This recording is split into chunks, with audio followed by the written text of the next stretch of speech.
Hello, everyone. Welcome back to United Adventure Company presents Delta Green. Tonight we are playing There Aren't Any Vampires in Adhamiya, Ernie. Um, it's been an all kind of a broken up game that we've been playing and mixing in some KSL when everyone can't make it. So we're here back tonight with uh, our primary crew, M-Cell and the gang. So we're going to be getting this going here in just a few minutes. But got to say thanks to Henry for the newest sub tonight. Just a little while ago, you subbed. And of course, the sub thing's hiding again. It's down there at the very bottom. It's there, but it's hiding. So you said you figured it out. He was bragging. Fixed it.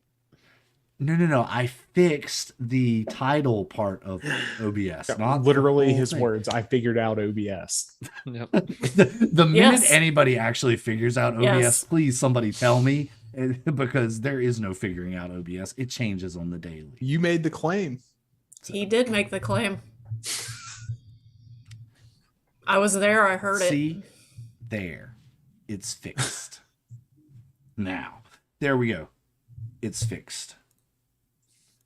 And that's for Henry. Thanks so much for the sub. We sure appreciate it. If you're enjoying watching the rest of the crew humiliate me and antagonize me, no, I mean cheer me on and support me like the good group of friends that they are.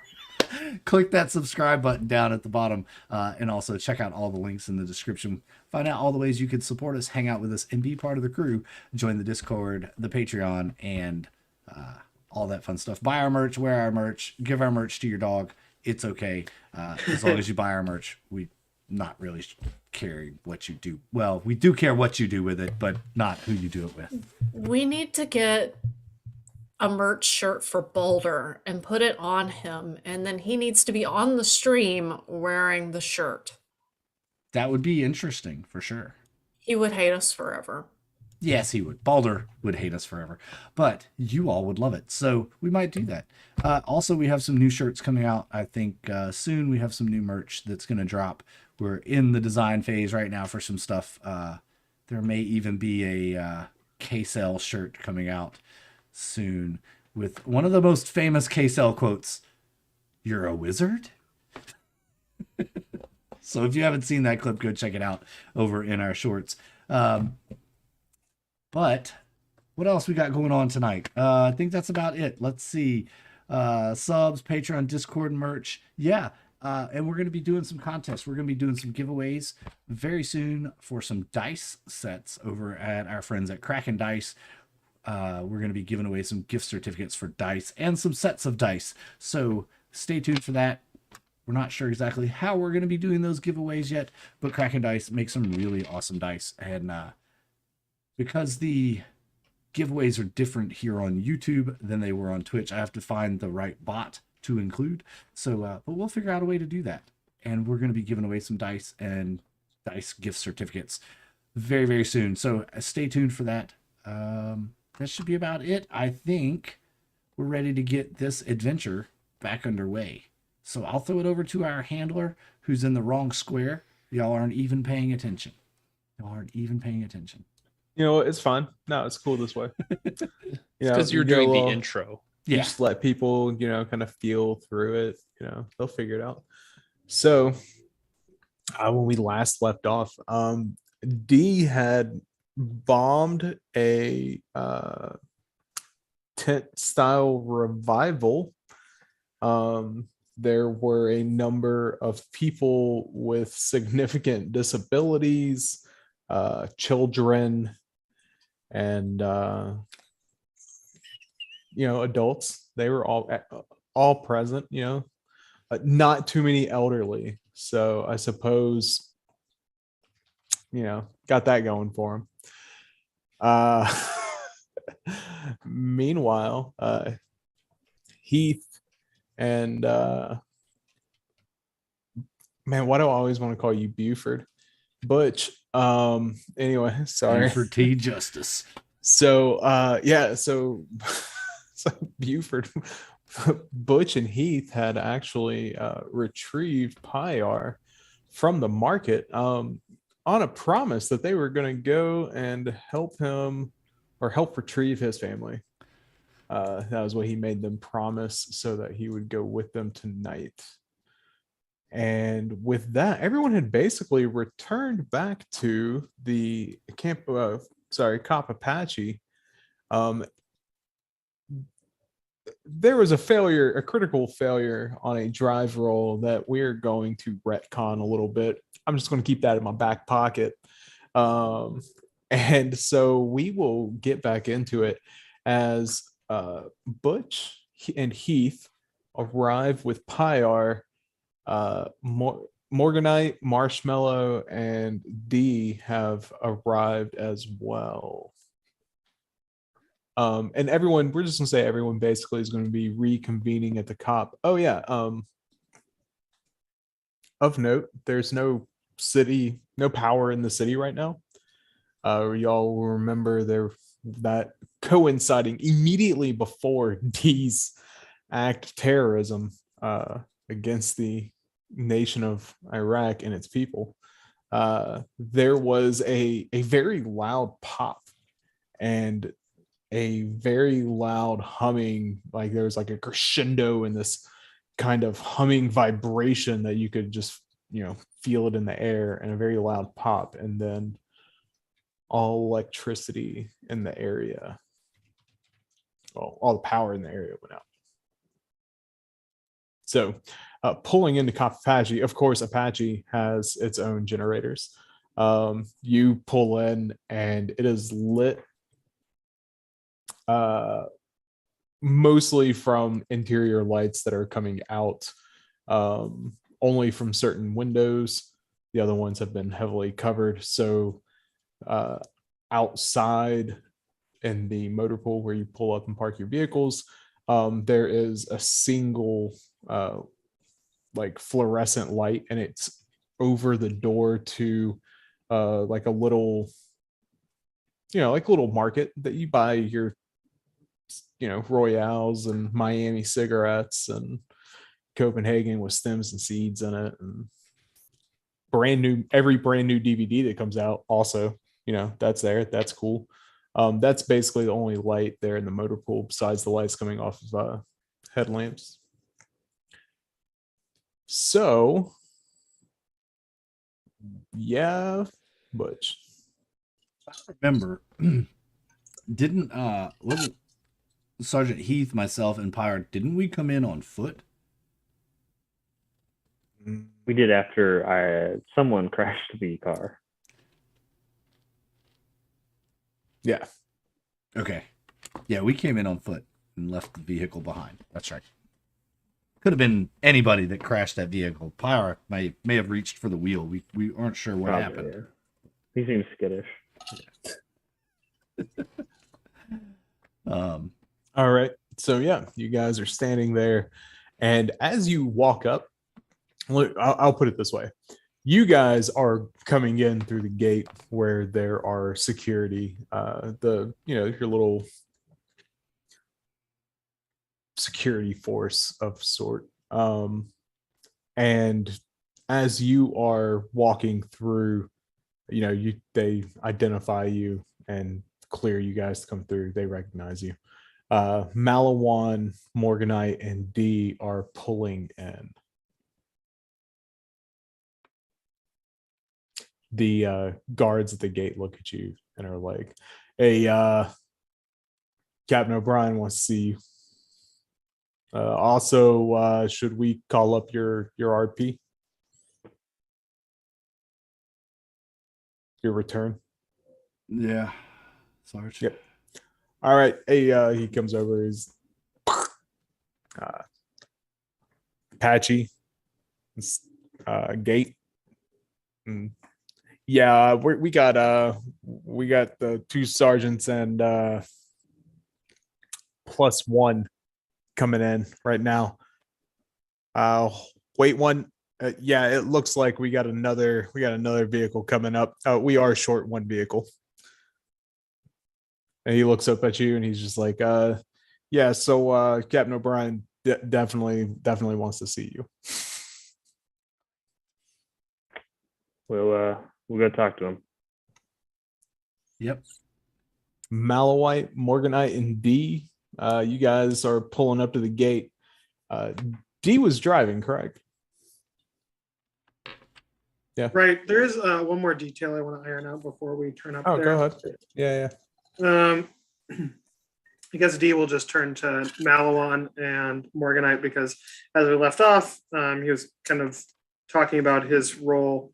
And I guess he would just kind of flatly ask, he's like, well, what is your directive to do with the artifact when it's located?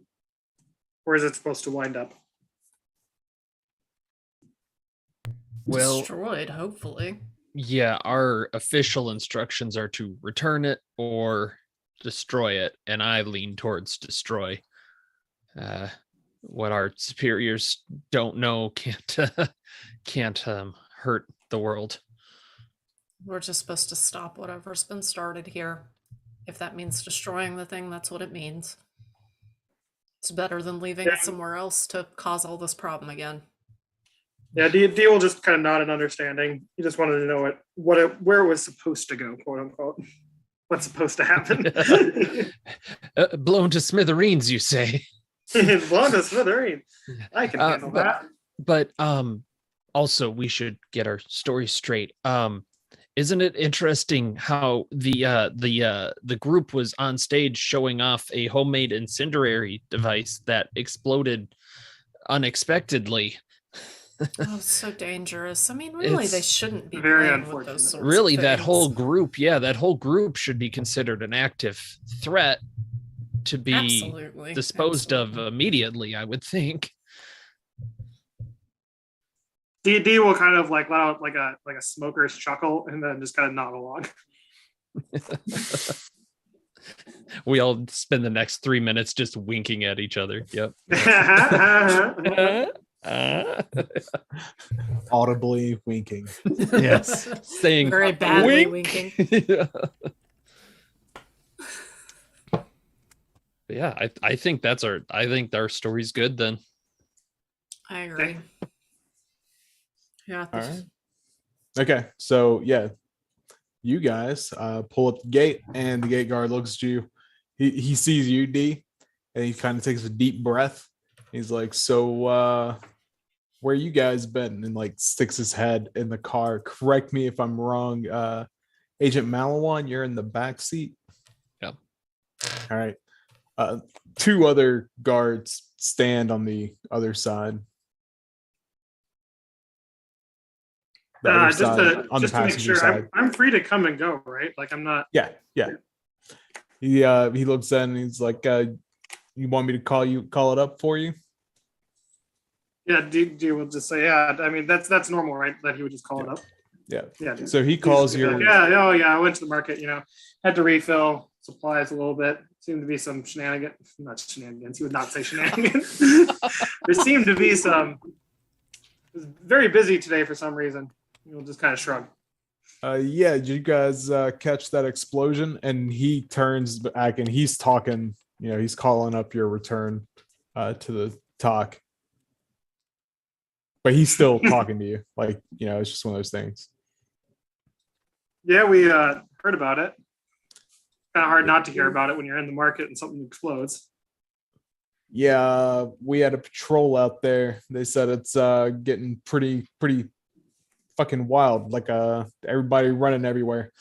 Yeah, roger that. Hey, yeah, anyway, so you guys are free to come on in. Captain O'Brien's pretty much calling everybody in there, specifically you, D, not the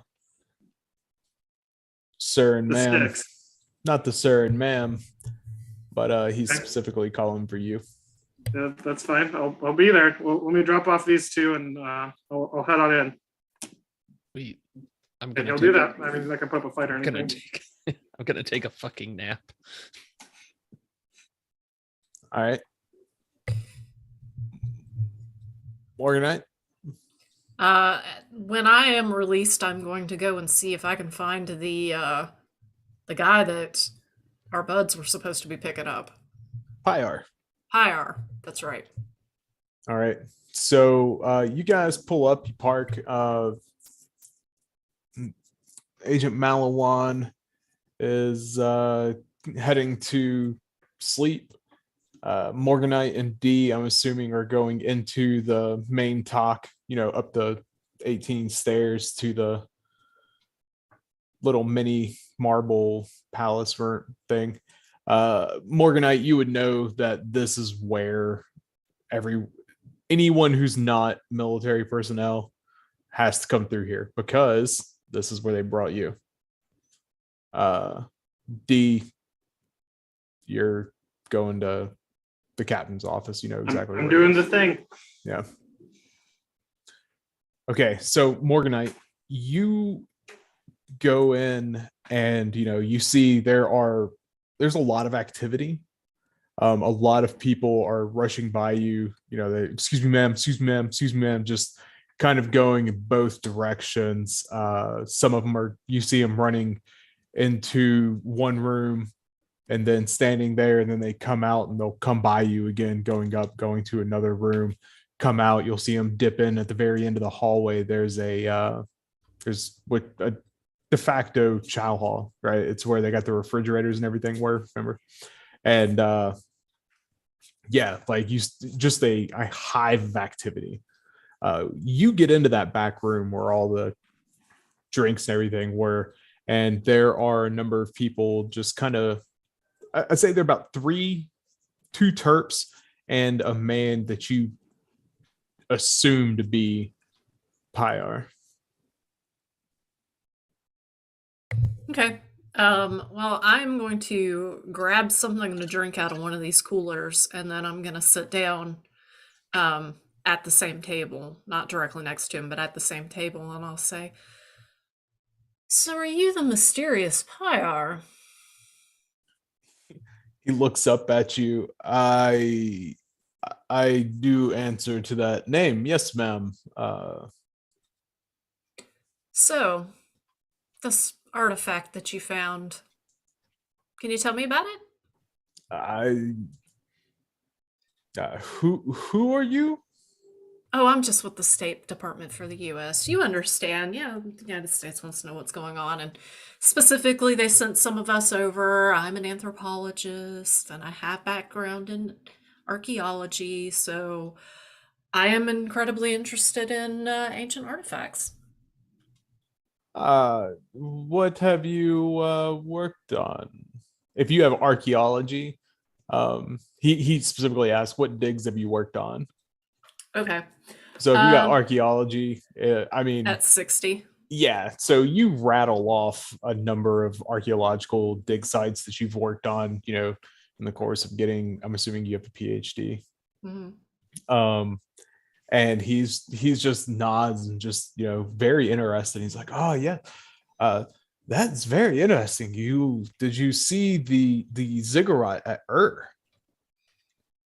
it was absolutely beautiful. And he's just, it is one of our greatest, most beautiful sights. And he just kind of like gets this wistful look in his eye, and then he stops for a minute and he looks at you and says, but when were you there? Were you ever there? It's the ziggurat, the big one, Southern Iraq, like a pyramid. Or were you just kind of ingratiating yourself? There's no wrong answer. Yeah, we'll say that she was there. She had been there? Yeah, okay. A couple of years ago. Okay. Probably around 2001, maybe while you were 2000, maybe while you were getting your PhD or something. Yeah, if that makes sense for the timeline. Yeah, that'll work. That was about 8 years ago. Okay. So, and he's just, he just really kind of waxes, just really kind of drawn into this weird conversation. And he looks at you and he says, do you remember after you go up the stairs and you get to the platform, the inside of the archway, the words there, the inscriptions, yes, the inscription, and he talks about it, and while you try to remember, you're like, I mean, I saw something there, but you know, at the time you probably weren't necessarily as fluent with you know, Sumerian and everything. And he begins to describe to you the stories, and he takes this real roundabout way of just dragging this conversation basically all around what you specifically talked about, which was the artifact. And he finally gets to telling you that the inscriptions, and he does literally tell you these stories. He kind of recounts to them. They're kind of abbreviated ones, but he tells about you know, the three Humkers and how each of them was seeking a princess, right?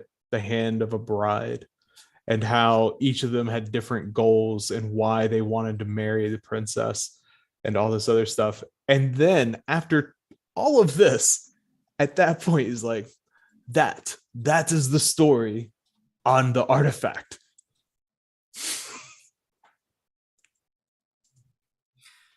How is it that you came to this conclusion based off of the artifact? We are talking about the obelisk, correct? Yes. Yes, the one from the brick factory. Yes, we are. Yes. So yes. what does this story have to do with the obelisk? The story was on the obelisk. Oh, so this was inscribed on it. Yes. Do you still have the artifact? It was at the university. Ugh. Whoever took it. That's, yeah, all right. I was hoping maybe it wasn't there and you still had it. Somebody took it. I I mean, really need to see that. we made rubbings. Do you have those? No, they weren't there. But if maybe But I seem to there's- recall they had been stolen too, right? yeah, the rubbings had been stolen, but y'all also stole y'all stole a SIM card. No, I think you stole the whole camera. Yeah. I think it was just the SIM card. I it? have the whole camera. I just took Yeah. it. Yeah, You took the yeah, whole And camera. his Okay. laptop. Yeah, Yeah, and the okay, laptop. that's right. Because we took his laptop Yep. and Yeah. D took his camera. That's right. That's right. Yeah, so y'all do Okay. actually kind of probably have some sort of digital reproduction of these. That's right. That's right. Okay. Um. So I guess they're going to be getting you out of here now, huh? Yes, they're to bring my family, and they said that we would go to Jordan, and that once we were in Jordan, the state or your agency would help to find me a permanent residence and hopefully a professorship. Oh, absolutely. A man with as much knowledge and experience as yours most definitely needs to have a professorship. I mean, you need to share this information with the world. Real quick, the people around you, there it is, just again people coming in constantly. You're having this conversation, and I just, you know, it's a lot of chaos going on as people are moving in and out. It just seems, yeah. All right, so we're gonna jump real quick to D, Heath, Butch. D, Heath, and Butch, you all traveled into the same building, but where Morganite continued to walk down the hall ahead of her, the three of you peel off and travel upstairs to the talk proper, which is going to have radios and command. You walk in, and it's relatively calm. There's, you know, people manning the radios. It's kind of busy in that there's a lot of people, right? There's a lot of people up here. It's all hands on deck for sure, but they're all relatively calm. Like they're monitoring. You see guys monitoring using aerial surveillance equipment, and you can see where there's a lot of movement in the markets and around the markets, and it's kind of died down. It's now more of just like an exodus because it's dark, and but you can still see where there are people still cooking, smoking hookahs and everything else through some of these IR lenses. There is a patrol that you can see on the Blue Force tracker. There are 6 vehicles in this patrol, which would put it at about 24 to 30. Well, yeah, 24 to 30 personnel, which is a pretty good amount to be out. And they have positioned themselves around the blast site where, well, D, you recognize it as that was where the tent was, right? Butch and Heath didn't go over there.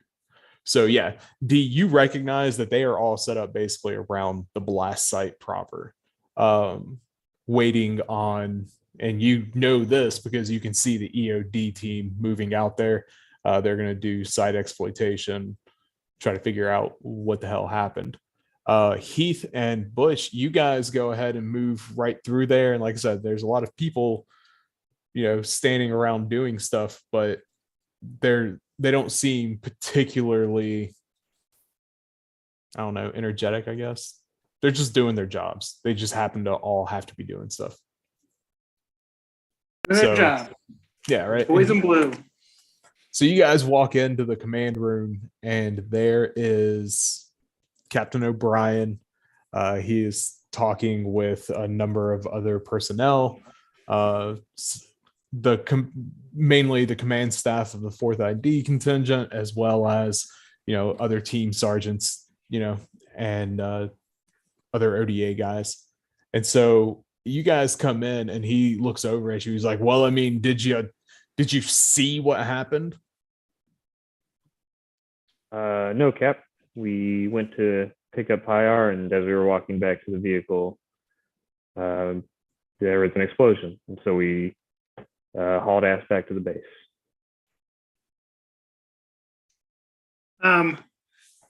What's my relationship with this captain? Just as a note.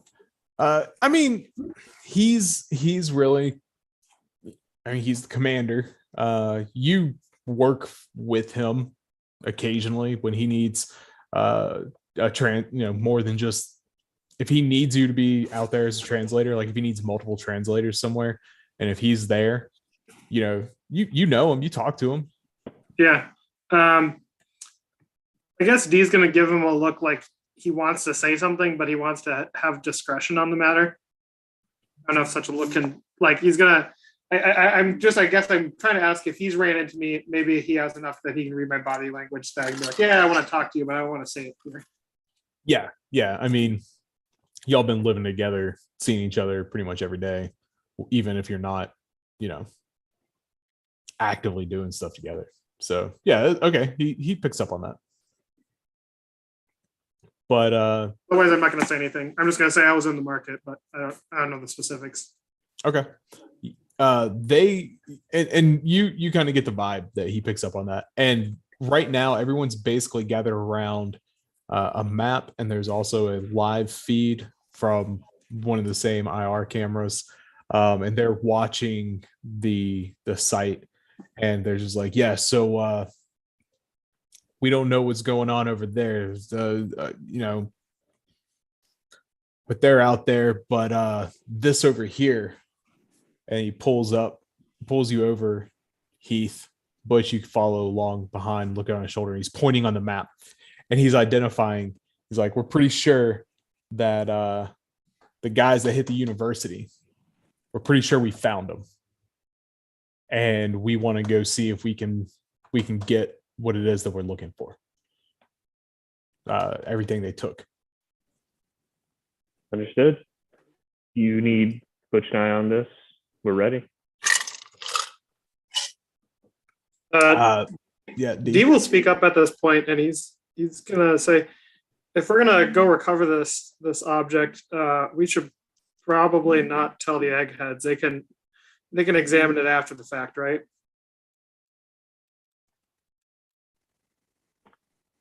Yeah, I would say so. Not my call. Yeah, I don't think anyone here is against leaving State Department employees behind for anything. Like going out for kebabs, like we can leave them behind. I didn't even want them to go to the market. So. Well, I take it back. They might want to take Morganite, but if that means that Agent Mediocre is coming along, then yeah, they'll Comes a debate. yeah, that's really where it becomes, how do you really feel? Agent Meatball, what? Yeah, whatever. He's recovering from his concussion for a bit, so I think if you leave him behind, he won't complain. He's sleeping for a bit. Yeah. You go poke. I think and we be should, like, hey, we're going after those guys. You want to go? So yeah, something hits you in the face, whatever's within reach. I assume that the captain, they're going to deploy more men. Yeah. Not just us three, right? Right. Yeah, that's why there's everyone else in this room. Okay. How many men? There were would go with several. us to this Yeah, there were site? several other team sergeants in here and full teams. Okay.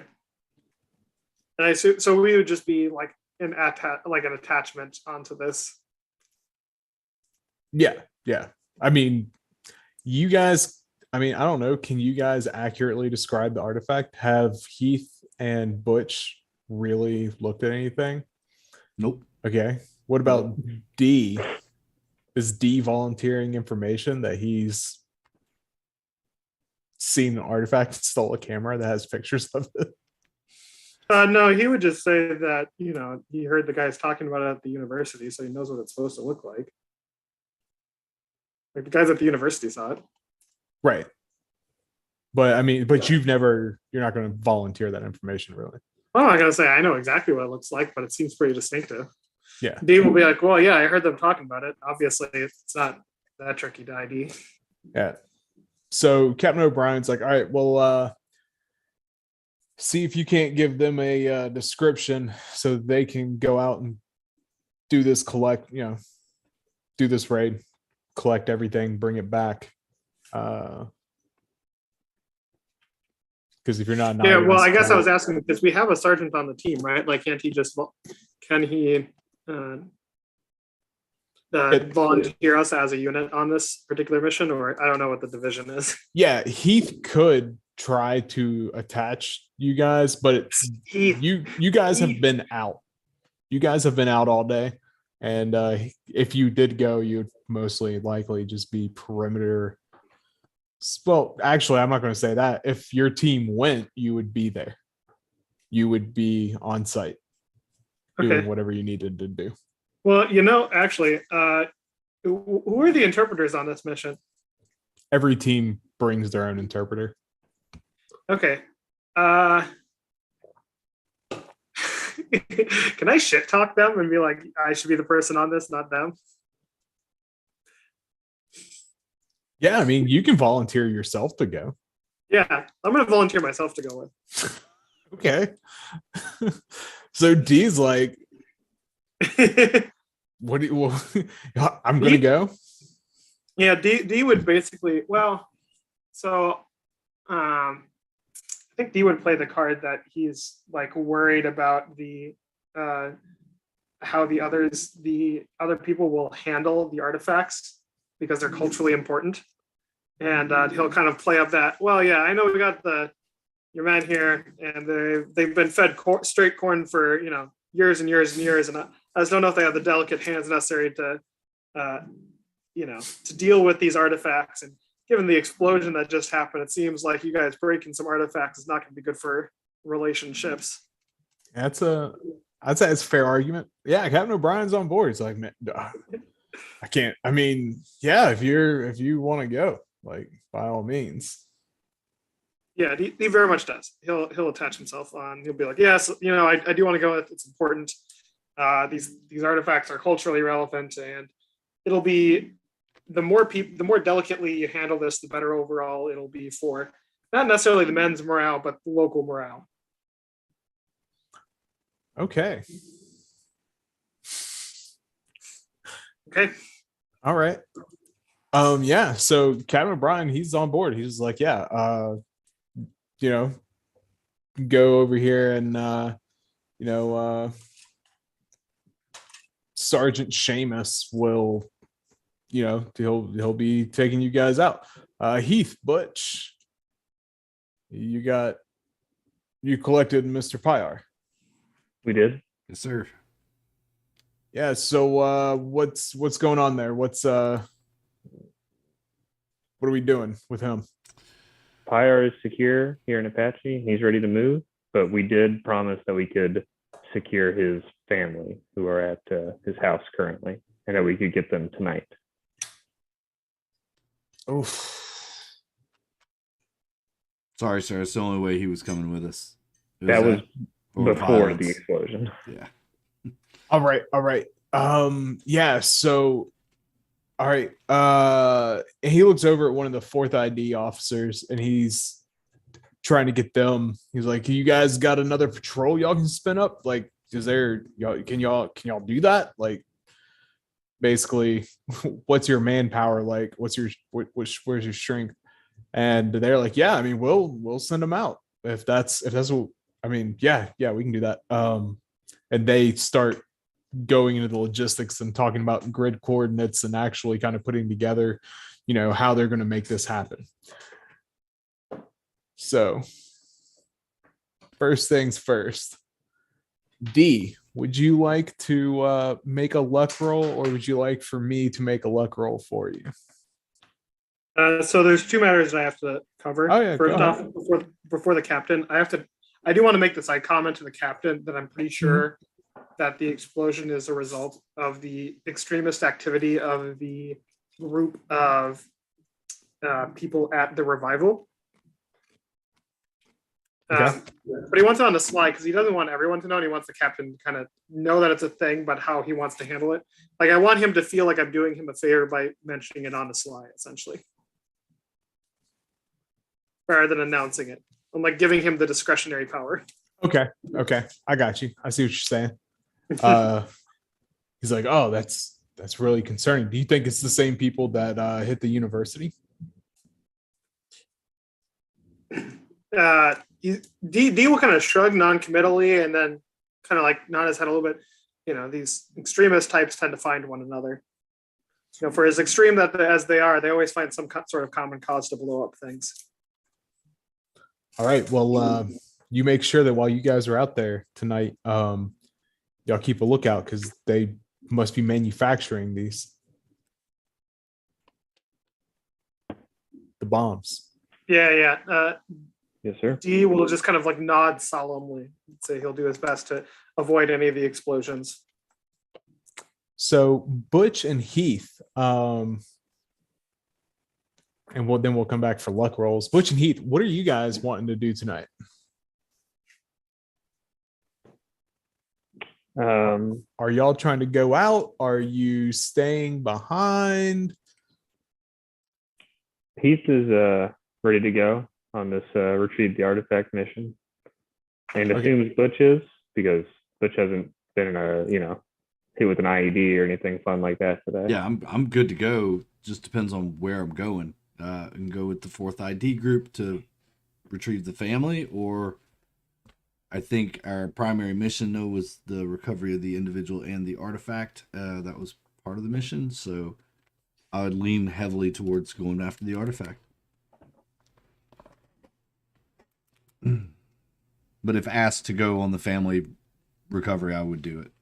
Yeah, it's wherever Heath chooses to volunteer you guys. So that's how I'm feeling about it. But I'm thinking we get this artifact and get those nerds out of our hair. Sooner the better. I'm right there with you, Sarge. All right. Let's do it. All right. So yeah, you guys are gonna roll with D. Okay. Yeah, we can do this. Morganite, you're talking to Pyar, and you've spent. I mean, he talks and talks and talks and talks, and it's all these long, drawn out, very roundabout, lengthy, down the road and around the tree, and just across the grandmother's house and back, and every conversations that just keep going. But they're detailed. He is very engaging. He is like very genuinely engaged with you when you talk about these archaeological sites, and specifically talking about this, the antiquities of Iraq and this artifact, right? So yeah, and but with that being said, it is just like chaos manifest around you, and it's kind of hard for you to pay attention sometimes. And so some of the things that he's saying are kind of lost on you when he's talking about the story. And so there you go. Is there anything particularly you wanted to talk to him about? Anything else?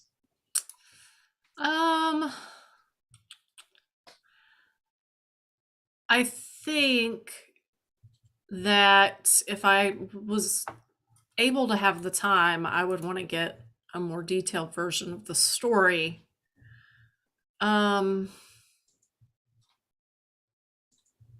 Also, did you happen to see anything when you weren't there when the men came and raided the storeroom at the university? Were No, you? I was at my home with my family. But if I had to guess, antiquities are very valuable. Our antiquities on the open market, they draw a lot of interest. Right. So if I had to guess, I would say it's probably Jay Shamati. They do not respect much the more ancient histories, just the more near past. And when he says that, he's referencing, like the time of Muhammad, right? Mm-hmm. About 600, 500, 400, that kind of time frame. Mm-hmm. And this artifact and what he is studying, Assyrian, Sumerian, thousands of years ago. And so his guess is, and what he expresses to you is, I think they don't care about it, and so they will sell it so to buy more weapons.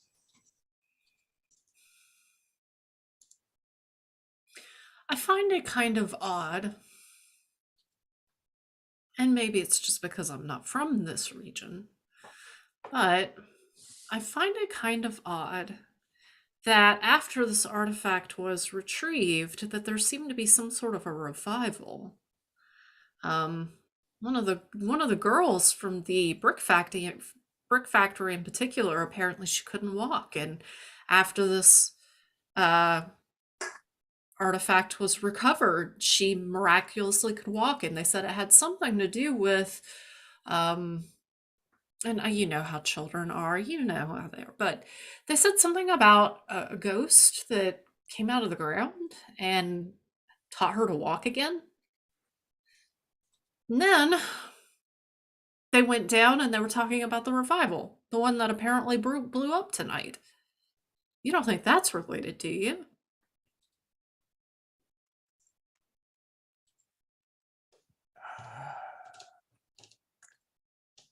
This land is weird, and I, for the life of me, I don't think I'll ever understand people's belief in some things. The jinn, these ghosts of the ground. That's children. That's just children. Perhaps. But something caused that girl to walk again. And I Did assure you you see that her not able to walk? everybody around said she couldn't. Ma'am, in this country, if you go to the market and you take a pear and you say everyone's favorite fruit is pear, uh, everyone's favorite fruit is going to be pear until I have a banana and I say everyone's favorite banana or fruit is banana, and then everyone's favorite fruit is a banana. I think I catch your drift. You think it was the revival? I'm saying I think the children would have gone along with anything that another child told them to do with.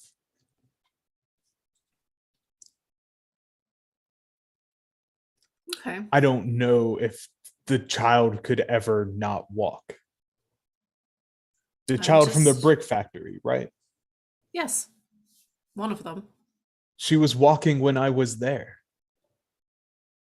Before you got the artifact.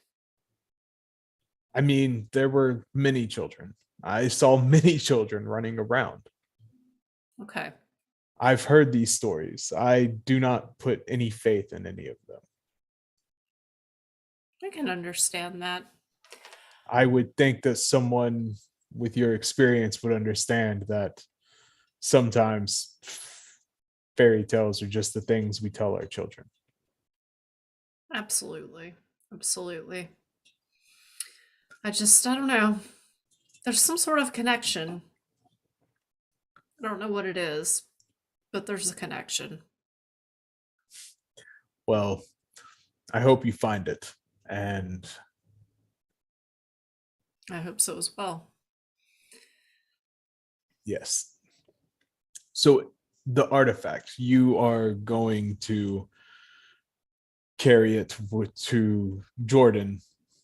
And I was told that there it would be moved to safekeeping in order for it to be returned one day. Yes, that was my understanding as well. Okay, you will need and he rattles off like some standard archaeological crates and nails, and specifies some blocking and bracing for the artifact for this box. And he's like drawing on, there's like a paper tablecloth, and he's like doing a quick sketch for everything. And he just kind of tears it around and like hands it to you. He's like, it is to industry standard. He's like, I trust you can make this happen. Absolutely. I need to go and call my family and to let them know that it will be very soon now. And as he says that, like you see D, Heath, and Butch coming downstairs, geared up again. They're all kitted up and heading out. All right. Well, I'll just say absolutely, I understand, and then I'm going to run after them as they're heading out. Okay. This is a small note, but not to retroactively or shove out Morganite, but I thought we were trying to avoid them knowing that we were leaving, right? Isn't that what we said? Because we want to leave them behind. I don't know that we actively said we were going to avoid them, though. Okay. Yeah. I think it was implied, but it was never stated outright. I mean, you remember, you guys run the mission. They are nerds. Yeah. Like, I got go this. get your Really body armor, and everybody insistent, gets in though. the They're so truck while you're annoying. getting it. No, and I got they just this. drive off. Look, this is right up Butch's out. So Yeah. and And by the way, as you guys come down the stairs, as calm, I mean, like I said, it was busy in that there were a lot of people, but they were all pretty steadily working. As you guys come down the stairs, it is just a madhouse. And Heath and Butch, go ahead and make perception rolls.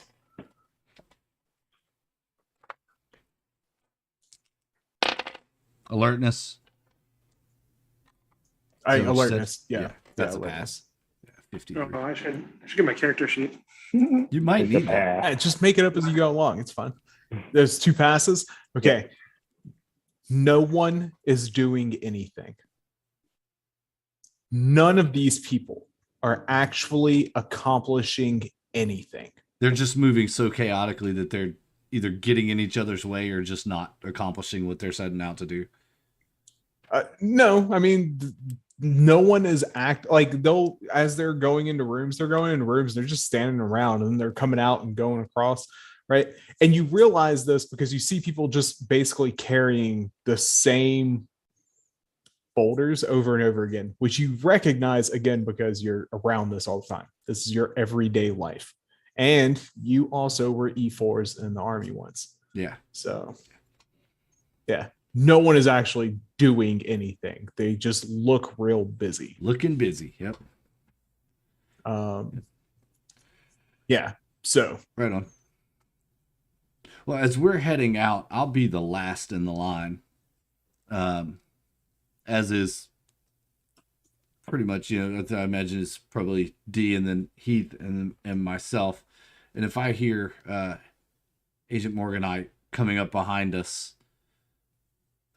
she says she was chasing after us. So I imagine I can hear her high heels or whatever shoes she's wearing. Probably She's wearing boots. Okay, she's wearing boots.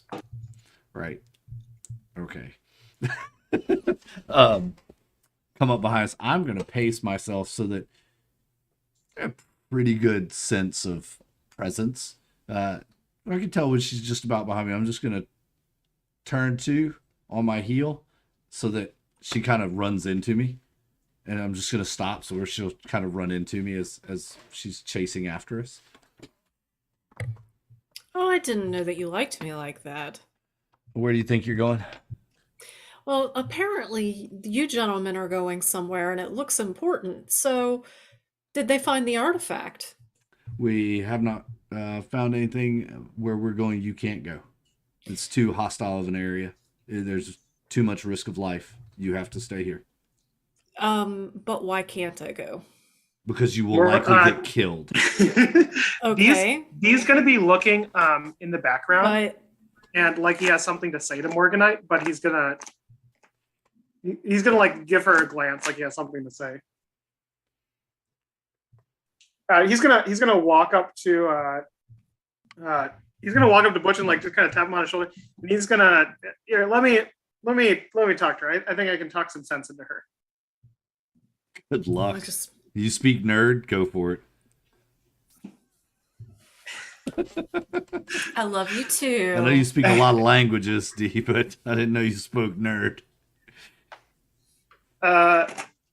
So when like Butch like goes to leave, I'm gonna like say in hushed tones, Morganite.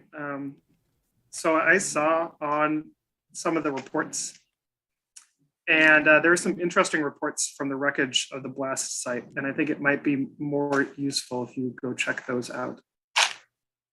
He's gonna like try his best to make sure nobody heard him. I see. Can you tell me anything more? And I'm kind of looking around, trying to also be quiet. He's gonna shake his head, but like play it off as like a laugh, like, "Oh yes, yeah, no, I don't expect you to understand. It's fine. You just stay put here. Look after Marshmallow, whatever his name is, and all will be well." And he'll like go to leave, but he'll like throw on a link. Okay. And I'll back off and say, all right, be safe. And yeah, he'll duck out and go rejoin the group and give them his best smile. Man, D, you sure got away with him. I don't know how you do it, man. Usually the threat of dying is enough to keep the Stadies at bay, but not that one. She's weird. She's different. He will just shrug and say, "You pay me for my words. I can use them in many languages." You have a point. Oh, thank you. Thank you. Jeez, I did not need another babysitting job tonight. Oh. Yeah, and then I guess is there any other things that we run into before we're heading out, Mr. No. Starless? No. I'm just when you guys are ready to go, you go. Like that's kind of how you guys work. Yep. So I guess we'll go. I do have something I want to talk to Heath and Butch about though, as we're driving away though. okay. So we'll imagine that we're kind of driving away. We have a little bit of gas in us. How far is it to the site?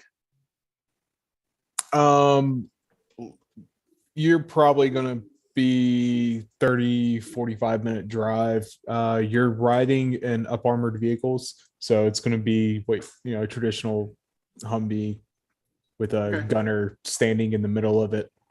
You would have Butch. Are you driving? Probably. Yeah. So Butch driving, Heath in the passenger seat, D, you're in the back, and then you got a gunner right there standing in the middle.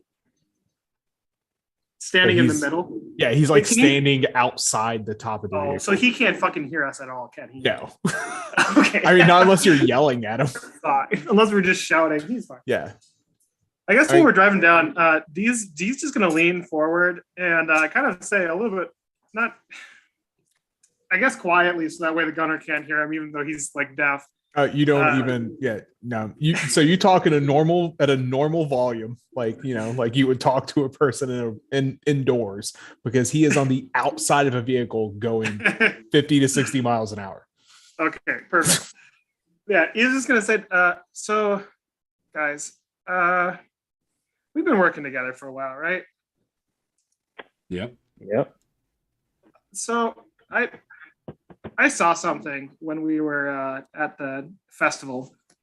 I don't know what they told you, but we went down and saw the what's the word I'm looking for here? The revival, right? Right. Okay. I don't know how to put this delicately, because I know you have your allegiances that you have to comply to, but I don't really trust those state representative actors. I'm pretty sure they're the reason why the explosion happened. Seriously? Those two. Yeah. Well, I was surprised too, but like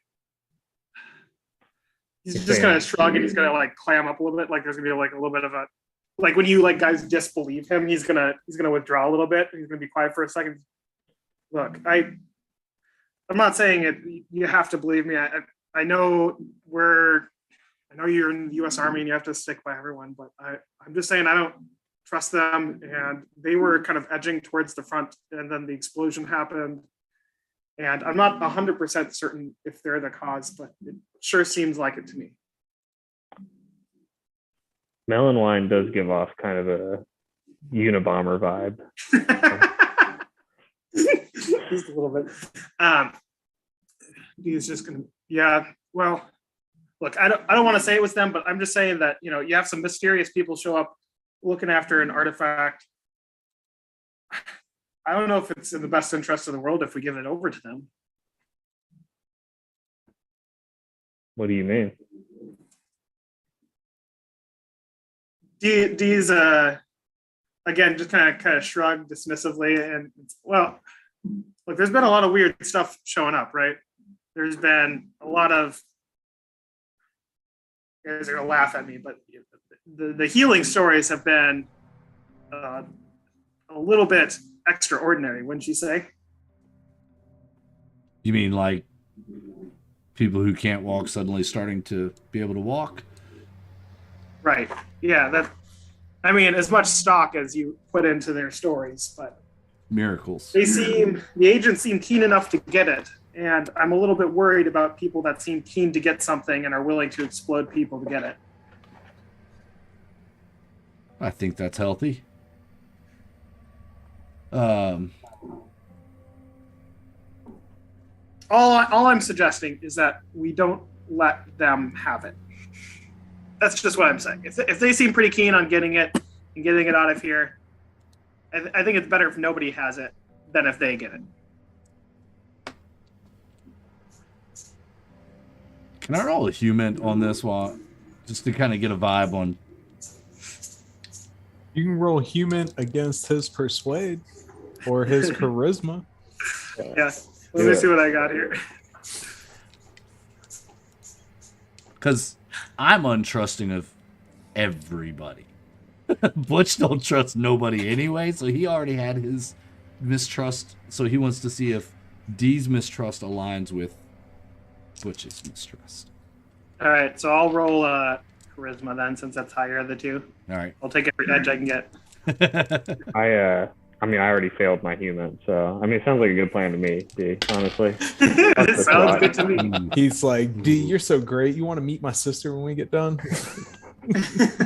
Tom Cruise would want to give him Guys. the artifacts.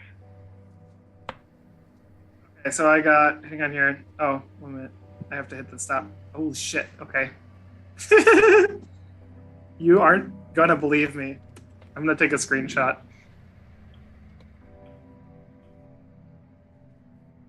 Oh my god. I got 55 on 55.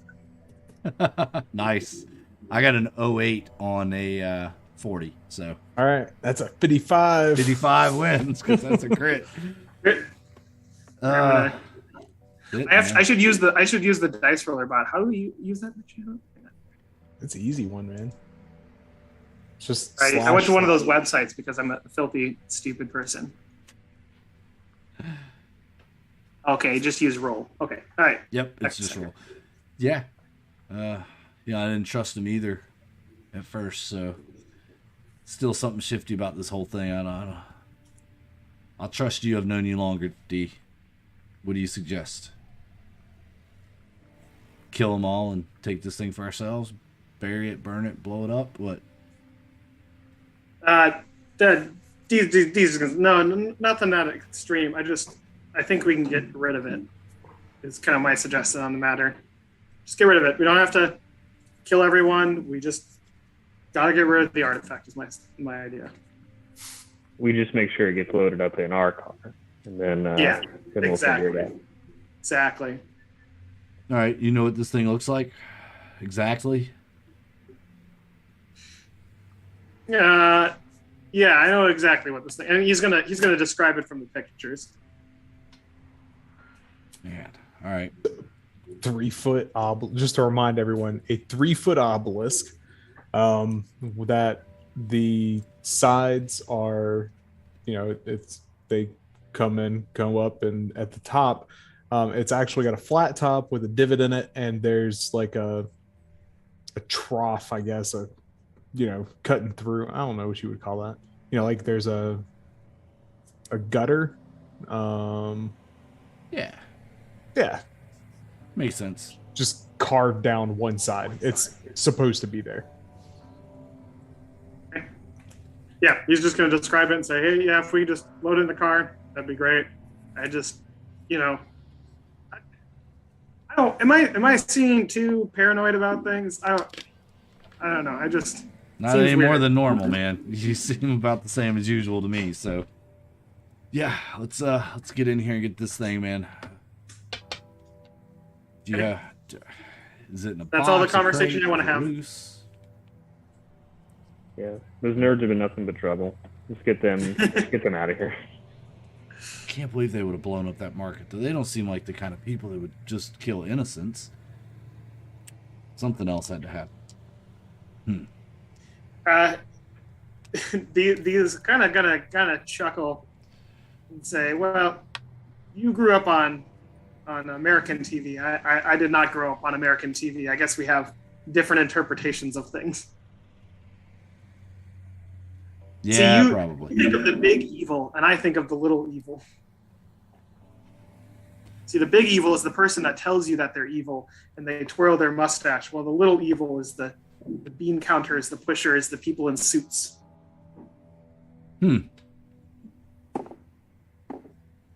Interesting. Both of them were wearing viewpoint. suits, so Interesting viewpoint. Let's do this.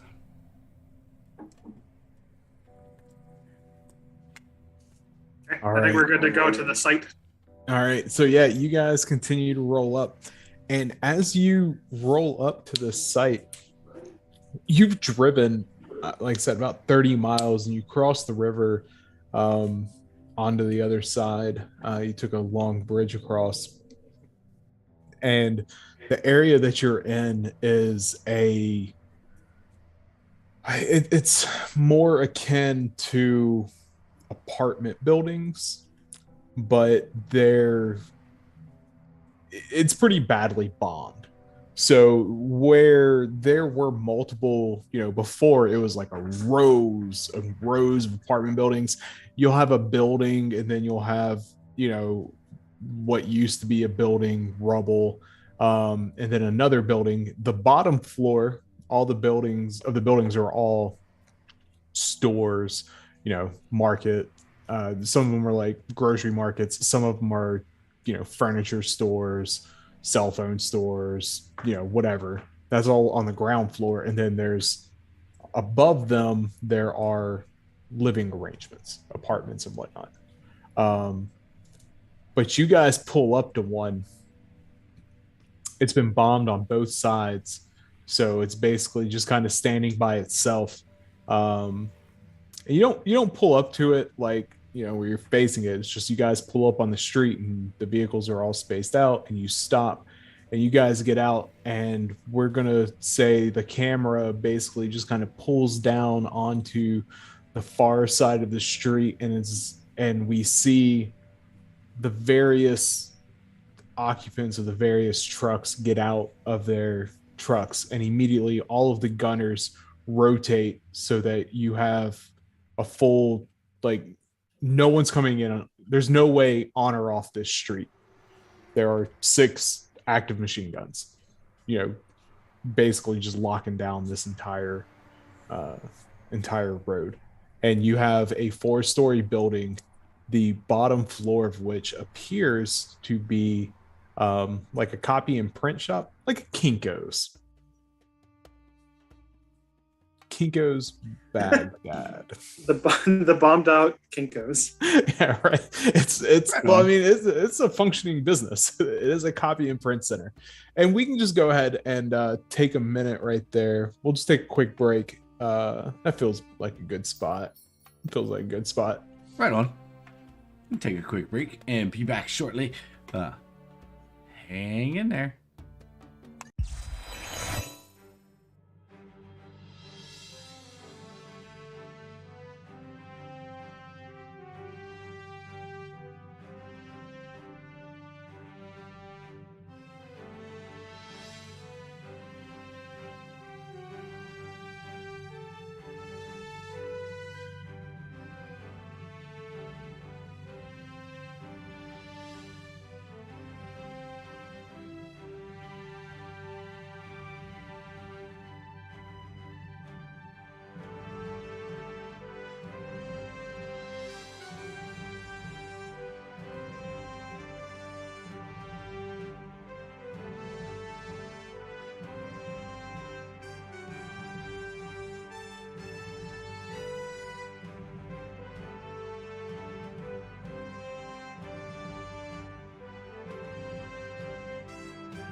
And we're Just back. don't even open it. Just fire through the door. Hey, welcome back, everybody. We finished our snacks and got reloaded. We're here for your entertainment and ready to wrap up this session here very soon. So, All right, so we'll jump right back in. Heath, Butch, and D, you guys are standing in front of this building. On either side of the building are the bombed out rubble of what used to be buildings. The rubble's been being cleared. Clearly there's going to rebuild here. There's a heavily populated area. The building in front of you, the ground floor, is a copy and print shop. Xerox machines, copy machines. I forgot we're streaming. That's a brand. it's okay. Maybe they'll hear it and sponsor us. Who knows? Yeah, come on, guys. Anyways, stamps and all the stuff you see in one of those places. And then you have several other teams who have already begun to move to stack up to breach. Okay, it's broken up into 4-man teams, and there's about altogether 4 teams plus you guys is what they got. So there's 4 other teams plus the 3 of you, and you're on the ground floor. Now the question becomes, are you guys going to try and go in last? Where are you trying to go in this order? I'm thinking Interpreters we'll don't fight, right?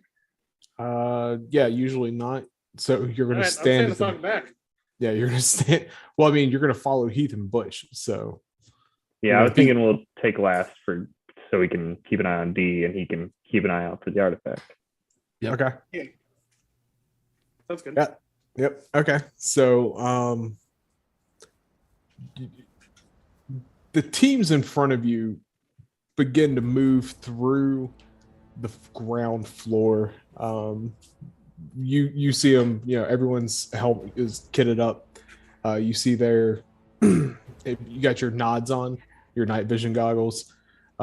They killed the electricity to the building already, which is there's rolling blackouts at night. It's not super uncommon. But you can see all of the teams as they begin to flow through that ground floor, and they clear the ground floor and they get to the back, and there's a stairwell that leads up to the rest of the building. Yeah, you guys are following right behind them. Yeah. Okay. Yeah. All right. Yeah, they move up through the stairwell. There's a long hall. Like the stairwell comes up. There's a hall running left and right, and then there's a hall that goes like straight across. And basically, what you can determine is this building has, because you've been in enough buildings to understand this, that there are basically 2 apartments here on either side of each. Like each floor is divided into 2 apartments. You come up, there's that long hallway, and there's doors on either side of it. And then the hallway that goes like this on this side, there's also doors that go in there. So there's like 2 entrances to every single apartment, and there's multiple rooms inside the apartment. The teams immediately spread out and they begin to go, they put 1 team on each door. One guy, one of the team leaders stands back, and he basically gives the command, and everybody kicks in doors, and it's not loud, but they kick in the doors all at once, and then it's just all speed. Like they just start moving. You guys are familiar with this. Where are you guys going here? They have moved into the apartments, both of them.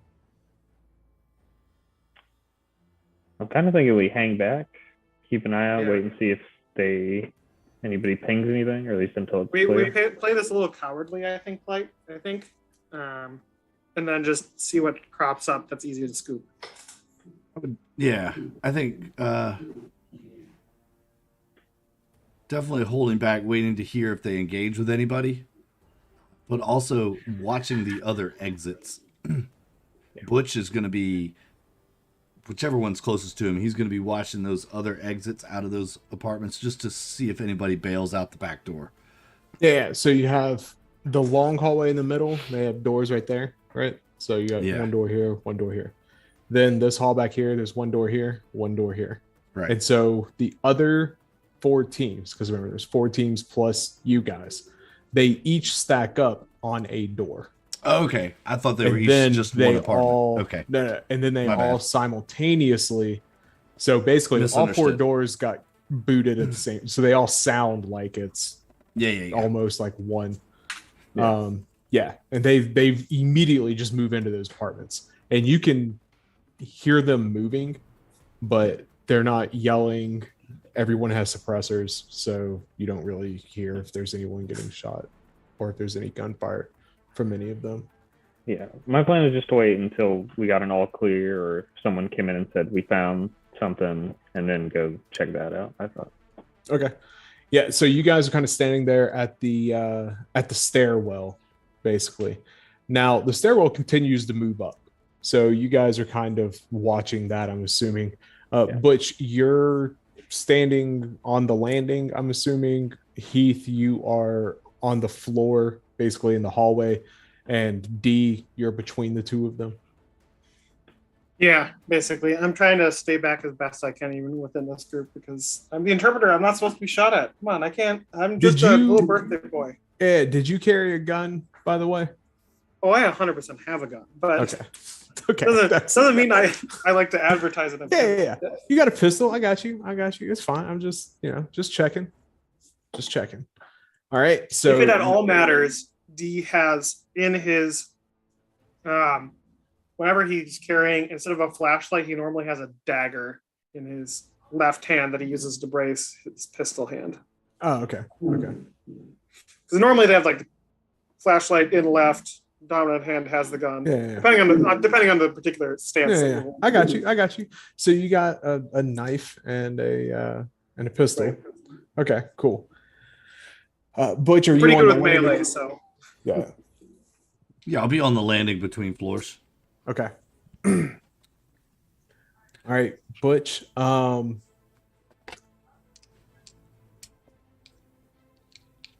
want you to make an athletics roll or strength. Your choice. That's going to be a strength with an 80. So Oh yeah. yeah, 41 on an 80. So would have been good for either one, but Also would have been good if you'd beat me. I can't. 45. Is that what you have? Yeah. Oh, jeez. All right. Ah. So Butch, you actually feel like you're standing on this landing, kind of just, you're looking up and watching, just kind of looking around, and you feel like someone is just right there, like right beside you. And you feel their breath, like it's like that close, and it kind of makes you turn your head. And you turn your head to the left, which would be kind of like, if you're going to look downward toward the floor you just came from. Mm-hmm. And when you do, you immediately feel an impact that just comes down, basically like comes from above and kind of behind you as you look down, and just like you get tackled from above. You're gonna take 3 damage as you get taken down the flight of stairs. And Heath, all you hear is Heath and D. All y'all hear is Butch just all of a sudden take a dive down those stairs. Yeah, I'm gonna turn to look, and we have we're we're like mic'd up, right? Like a lash mic. Yeah, yeah. So I'm gonna saying that contact, and I'm gonna turn to see what's up with Butch. Yeah. Okay, so Butch, you literally, I mean, you just head over heels falling down these stairs. Okay, you when you come to the stop at the bottom, you're not entirely sure what happened. Yeah. I mean, what the fuck was that? And I'm, at the ready, up looking. I don't see anything, I guess. No. I mean, your night vision is pretty. I mean, it's still functioning. Yeah, but It's it's just- probably Yeah, it's all fucking wonky, and so you're like getting because your nods got hit, so you're getting everything put back on and like looking around, and yet you don't see anything there. Heath and D, you guys hear a suppressed burst, and you immediately two teams come running out of one of the apartments, and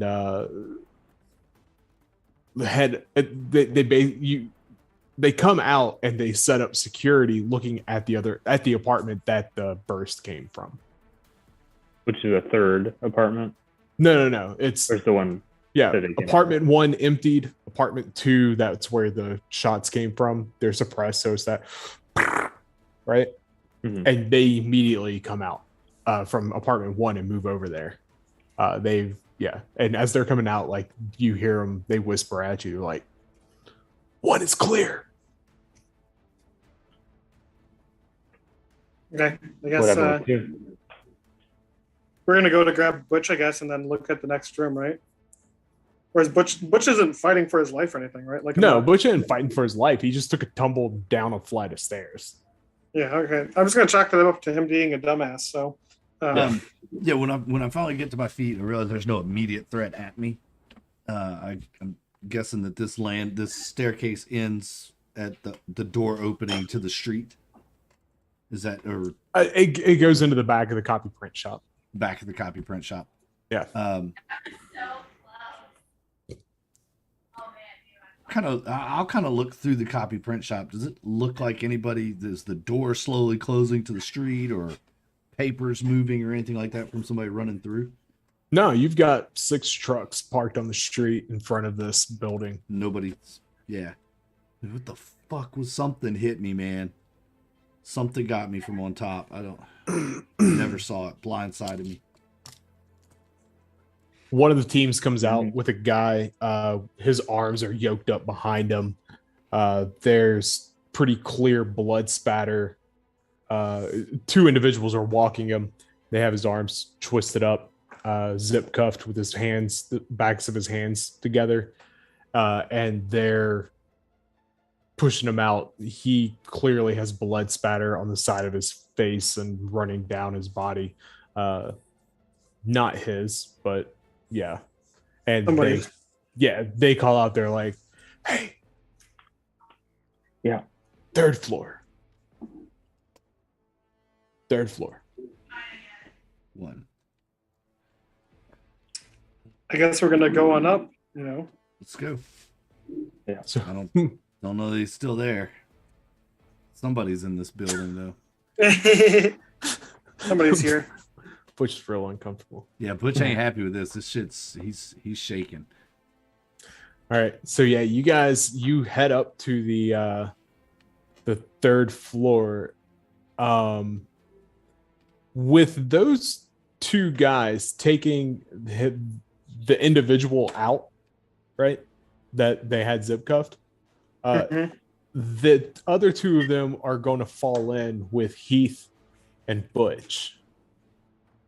All right. So basically, you guys are going to fill in on this team, and now you're a part of a team of 4, and you get up to the 3rd floor, and it's the same setup. The only difference is on this one, the hall in the middle, it ends, and the doors are kind of angled toward one another, right? Yeah. So like, okay, but they're going to open in, obviously. They Mhm. open inward. But yeah, they're just kind of comes to a point in this one particular area. All right, one by Um, one, I guess. Yeah, I guess clear the room. Try our best to stay over each other's shoulder and not get in each other's way when we step into the next room. Yeah, so they look at you, D, and they, you're going to give the signal. Basically, you just give a signal. It's usually something like that or whatever, and so that everyone can go again. This is a very fast process. Okay, so I want dexterity or firearms from Billy or from Butch, Buford, Bocephus, whatever the hell your name is, Butch and Heath.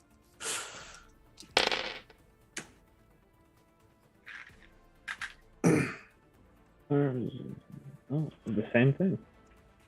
All right, and that's going to be a fail on me for either one. So I succeeded. we'll say a dex because it's a closer failure than a firearms. Okay. The less shitty failure. Yeah, it's a less shitty failure. It's still a failure, but it's just less. Yeah, it's fine. So you just kind of get hung up going through. You just kind of fell down a flight of stairs. You're a little, you stumble a little bit. You're a little slow. And as a result, when you're going through, you kind of stumble and you hit a wall. Okay. And when you hit the wall, because of your weight, it's a thud, right? This first room, as soon as you come in and you're beginning, you go into the room, first person, as soon as they get in, they cut off to the right. Second person's going forward. That second person that's going forward is Butch, and Butch trips and stumbles and hits a wall. And yeah, exactly. A very loud thud. All right. Heath, where were you in this? Let's say I'm third. I'm behind Butch. You're third. All right. So as you come in, you cut off to the right and you just kind of stop short.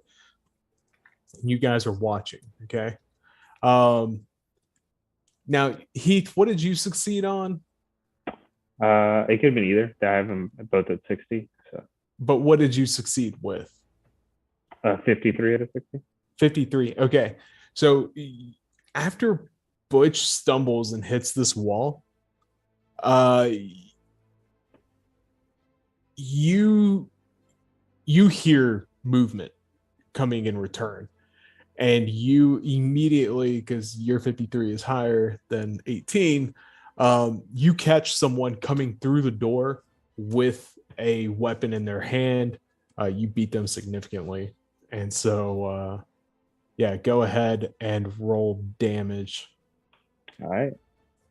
Let me see the 1d12.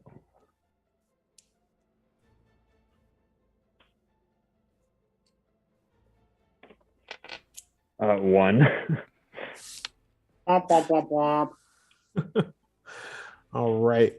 Yeah, you see him coming in. Maybe it's dark. Maybe it's just emotion. Maybe it's the fact that you just saw like Butch, who's like your guy, like stumble and hit a wall during what is effectively a pretty what you were told is going to be a pretty hard raid.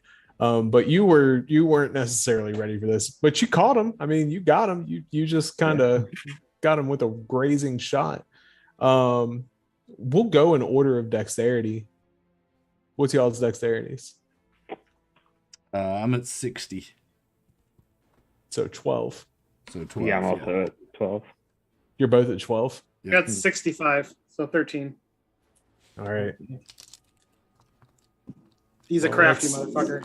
Let's see. Oof. Let's get a dodge roll, Heath. Oh, yeah. Thank you.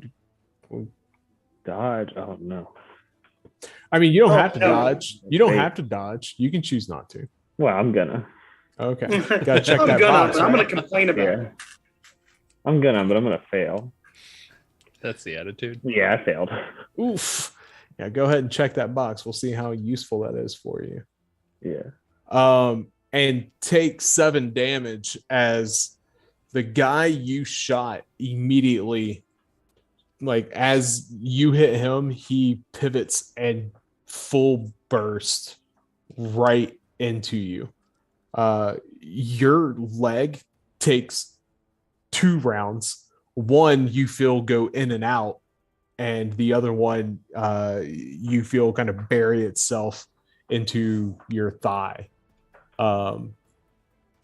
It's more towards the outside, I guess. It's more of, I guess you might consider it a flesh wound. It didn't hit the bone, but it didn't come out either. So yeah, you're gonna move kind of. You got a limp for the rest of your life. Yeah. But yeah, he shoots you, and then immediately, one of the other guys in the room just puts him down. Unfortunately, the guy who shot you did not have a suppressor on his gun because he lives here. Yeah. And yeah, I live here. Like that idea. yeah, and you immediately hear stomping and running and everything else from the floor above you. Fantastic. Yeah. No, Sounds like it a is. deal. Good It time. really is. Yeah, so D, you hear a burst come off because you're 13. Yeah, you hear a burst come out, and it's an AK burst, and then you hear the familiar many shots were made. There were a lot of shots. Yeah. But yeah, where are you going, or what are you doing? Because you're standing in the hallway right now. Yeah, man. If I hear shots go off, with the flashlights, is there things stored in any of these rooms that we've seen so far? We're on the 3rd floor, right? Like we cleared the first level, right? Yeah, the first floor. Yeah, so you guys didn't go into the apartments on the 2nd floor. The first floor was the copy and print shop. Yep. Y'all There's went into nothing the in there, second. right? Yeah, just copy and print stuff. Yep. Okay. Envelopes, mailers, stamps, staplers, Shit like that. Okay. Yeah. Yep. Totally. office supplies. 2nd floor, y'all didn't look into any of the apartments. The team swept through them, but they didn't. They just swept through them. The other 4 teams did. They found one guy, took him down. You heard someone get shot, and that dude had blood on him. So I guess, sorry, I know I asked a lot of questions. No, you're fine. The obelisk is hard to move, right? Like it's fucking big. 3 feet It's 3 feet tall. I mean, above solid obsidian. two right? men. I mean, 2 men could move it. Right. I'm just saying that they're not moving it up to the 3rd floor unless they have to. So unless they want to for some reason or another. D's going to retreat because he's in the very back. And I'm just going to drop down and I'm going to wait for people to pop out, essentially, and see if I get a pock shot out. But I'm not playing hero here. Okay, so you said retreat and then drop down. Are you going down to the 2nd floor, or are you retreating downward toward the vehicles, or are you moving like into the hallway away from the stairwell? I'm moving like into the hallway away from the stairwell. Like I want to get away from this. Like this isn't my bag. Yeah. Okay. Yeah, that's fine. Yeah, you move essentially towards safety. Towards safety. That's my move. Yeah. So you move in, and as you come around that door, you see Heath there. He's been shot. Is he gonna die if he's unattended to? I don't know. What's your medicine? How much of a doctor are you? I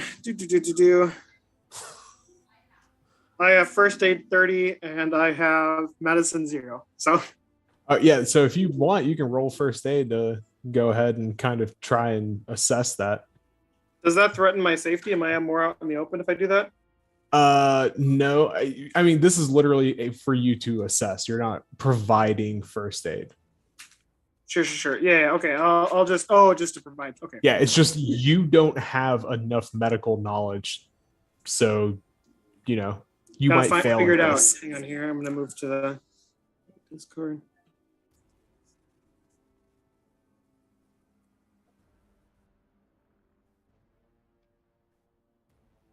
Oh wait, hang on. 31 on 30. Nope, I have no idea. Yeah, I mean, he shot pretty good. I'm going to try to see to him, but I'm gonna oh man, I'm gonna be so shitty. I'm gonna take a position behind him, and I'm like gonna prop him up. Like I need you to look at this, but I'm gonna position my body so his body separates me from anyone that might shoot at me while I look at his leg. Yeah, that makes sense. No point in both y'all getting shot. Yeah, just he can get shot. Yeah, so you're checking him out. Butch, you and Heath both can go here. If we hear footsteps coming down the hall, like down the stairs from above, we're all in this room. Our other two teammates, D and Heath, right? We're all in this apartment. Let me paint this picture for you. You're standing in a room with the door you came from and a door a man just came through who shot Heath. Yeah. So now you know that door connects to the rest of this apartment, which will be multiple other rooms, and which the other team is coming from the other side. Yep. So, but I hear footsteps coming down the stairs. Yeah, and then y'all heard people running on the floor above. Yep. Butch is going to cook a flashbang so that when those hit that landing, flashbang out, door slam shut. Okay. Does that make sense? Yeah. You just pull the pin, hold the spoon. Hold the pin, hold the spoon. As soon as the boots hit the landing, cans out, door shut, so we don't get hit with the flashbang. Yeah, no. And I'll call it out. Like on the comms, I'll call it out. Yeah. Nothing worse than flashbanging yourself. Yeah, especially in night vision. And indoors. Yeah. So I don't want to flashbang the friendlies. No, that's a great point. That's a great plan. Meanwhile, Heath, one of the guys sets up when Butch turns around and goes to the pull rear security, essentially the door you guys just came from. One of the other guys, after having seen you having been shot, sets up and pulls security on the door that guy came from. Like he moves up, closes the door, and pulls back and sets up just square off on it. And the other one turns and gives you first aid, and you regain 2 health. Nice. As he busts out the quick clot, shoves it in there to make sure that there's no arterial bleeding. It burns like all hell, which is the only reason why you didn't regain 3 points, but you're no longer bleeding. And for the most part, is this your first time being shot? Yeah. Yeah, this sucks real bad, but I mean, it doesn't suck as much as you thought it would, considering now that you've gotten a quick clot. Yeah, now that he's hit you with that quick clot, there's a tourniquet involved. There's, like the quick clot was actually on a bandage that he wrapped you up real fast. Yeah, it sucked, but you feel like it could have sucked more. Honestly, about as bad as the IED earlier today. Roughly. Oh yeah, man, you have no luck. All right, so yeah, that's you were third. That is, yeah. Just a point of clarification: is this interior of this structure, the stairwell, is it wooden?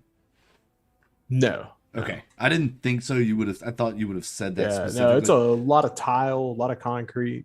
That's what a lot of stone.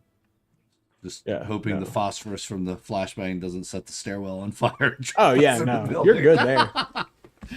Nah, That would be you'd all something right. I would do You'd be all right. because I'm evil. Like, This this room we're in, is it like a living room type area, or is it more like the whole apartment? you know? Yeah, no, this is definitely a living room that you are in. When you came in, you see on there's like a mantle. It's not a fireplace. There's no fireplace. But there's like a mantle over like a TV, and there's a table.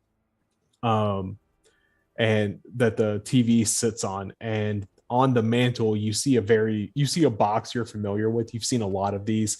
It's where people keep like their Quran, like the family Bible, the family Quran. And then around it will have, there's like photographs and whatnot. Okay. Right. Now in this one, there's that box, and then there's another box right next to it. Okay. These are D, you see this as well because you're in here. I'm assuming you looked around, so you recognize you're in a living room. Mm-hmm. There's another box in here. How big is it? The same size. Okay, so not big enough to house secretly a very large structure. Yeah. No, it is definitely not 3 feet tall. Very unfortunate. Yeah. Maybe we check both of them though. Anyway. I guess we just gotta keep clearing rooms, and that's what D is gonna kind of egg on us to do next. Is like, we gotta keep clearing rooms. Like, we gotta find things. We can look over things if we want to later, but we gotta find either that artifact or we gotta find more in this room that's of interest. That's fair. If D That's doesn't kinda- want to look at the the other box in there, and it doesn't obviously hold the thing. Did the room that the guy who shot me came from, is that like a bedroom kind of deal, or is It's- that like a connecting? Door was closed. One of the other guys in this room ran up, and when you got shot, he closed the door. You guys have been in here for about 2 minutes altogether. You hear the other team moving through the apartment. All right. So, yeah. And if you've been shot, you probably need to go downstairs. You're not bleeding, but you Yeah, I mean, do they're have a clearly- bullet in you. If they're clearing the other rooms, I will take the opportunity to look at the stuff. Like, that sounds like we have enough time to actually Yeah. be able to do that. So Yeah, like I said, you guys We're know, having- yeah, because they heard the burst, they know that. And if y'all aren't coming through, then they know that y'all aren't coming through for a reason. right. So, yeah, D goes ahead.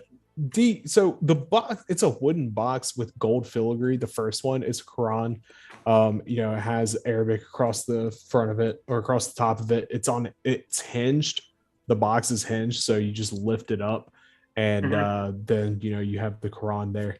The first one, it's teak wood and gold filigree, very common, very to be expected. And the other one, the one next to it, is a like mahogany and really, crimson. It's not just red, it's crimson filigree. Various designs on it. And you open it up, and it has a very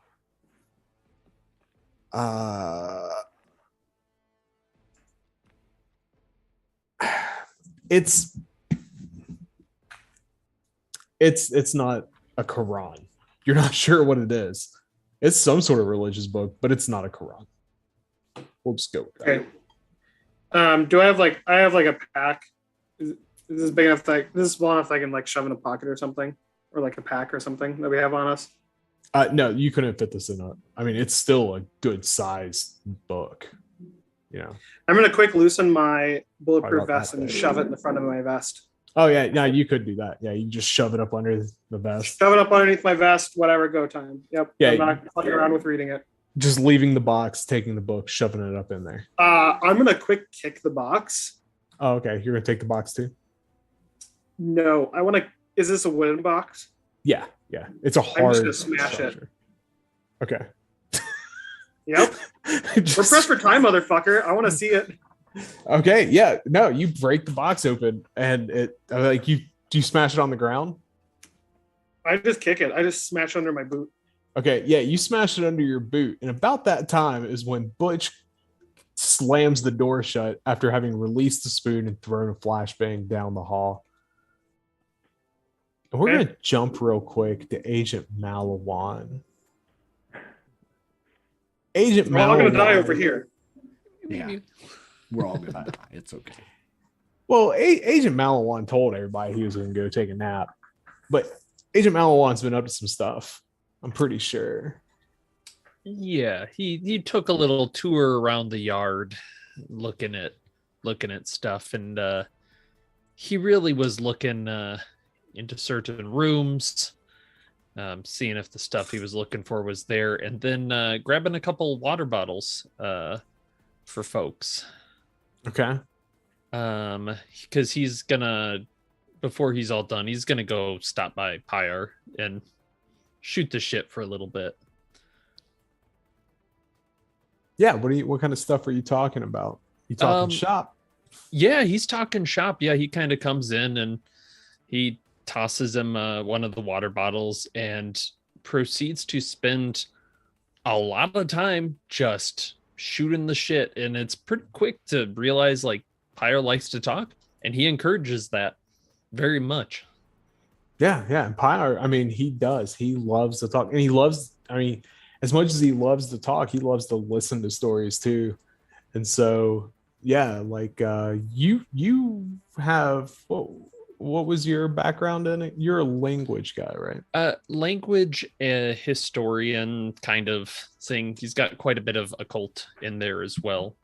Yeah. So y'all are able to talk history and, other stuff, and your history is of the area. So it's definitely, overlaps with his areas of expertise. And the two of you just kind of, discuss, you introduce yourself as, Agent Mastodon of the State Department. And yeah. Is he are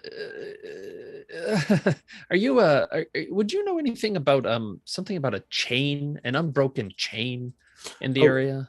Real quick, Morganite, when we last left, you were in this room. Well, I had ran out, and Dee told me that they had a report to investigate something at the blast site. Yeah. And I decided that I didn't really want to go look at that by myself, and also I wasn't sure that I trusted him. So I was going to go back and talk to Malawan, but if I see Malawan talking to Pyre, I'm definitely going to be interested, and I'm going to join. Come on in. Yeah. So yeah, you see Malawan walking up, and you join Malawan talking to Pyre. Yes. And yeah, I mean, the three of you sit there, and honestly, talking with him, I mean, he is a very just genuinely kind man who's genuinely interested in, trying to preserve the history and the cultural significance of his country, the history that took place here. And, just a really nice guy. Very genuine as a human being. Yeah.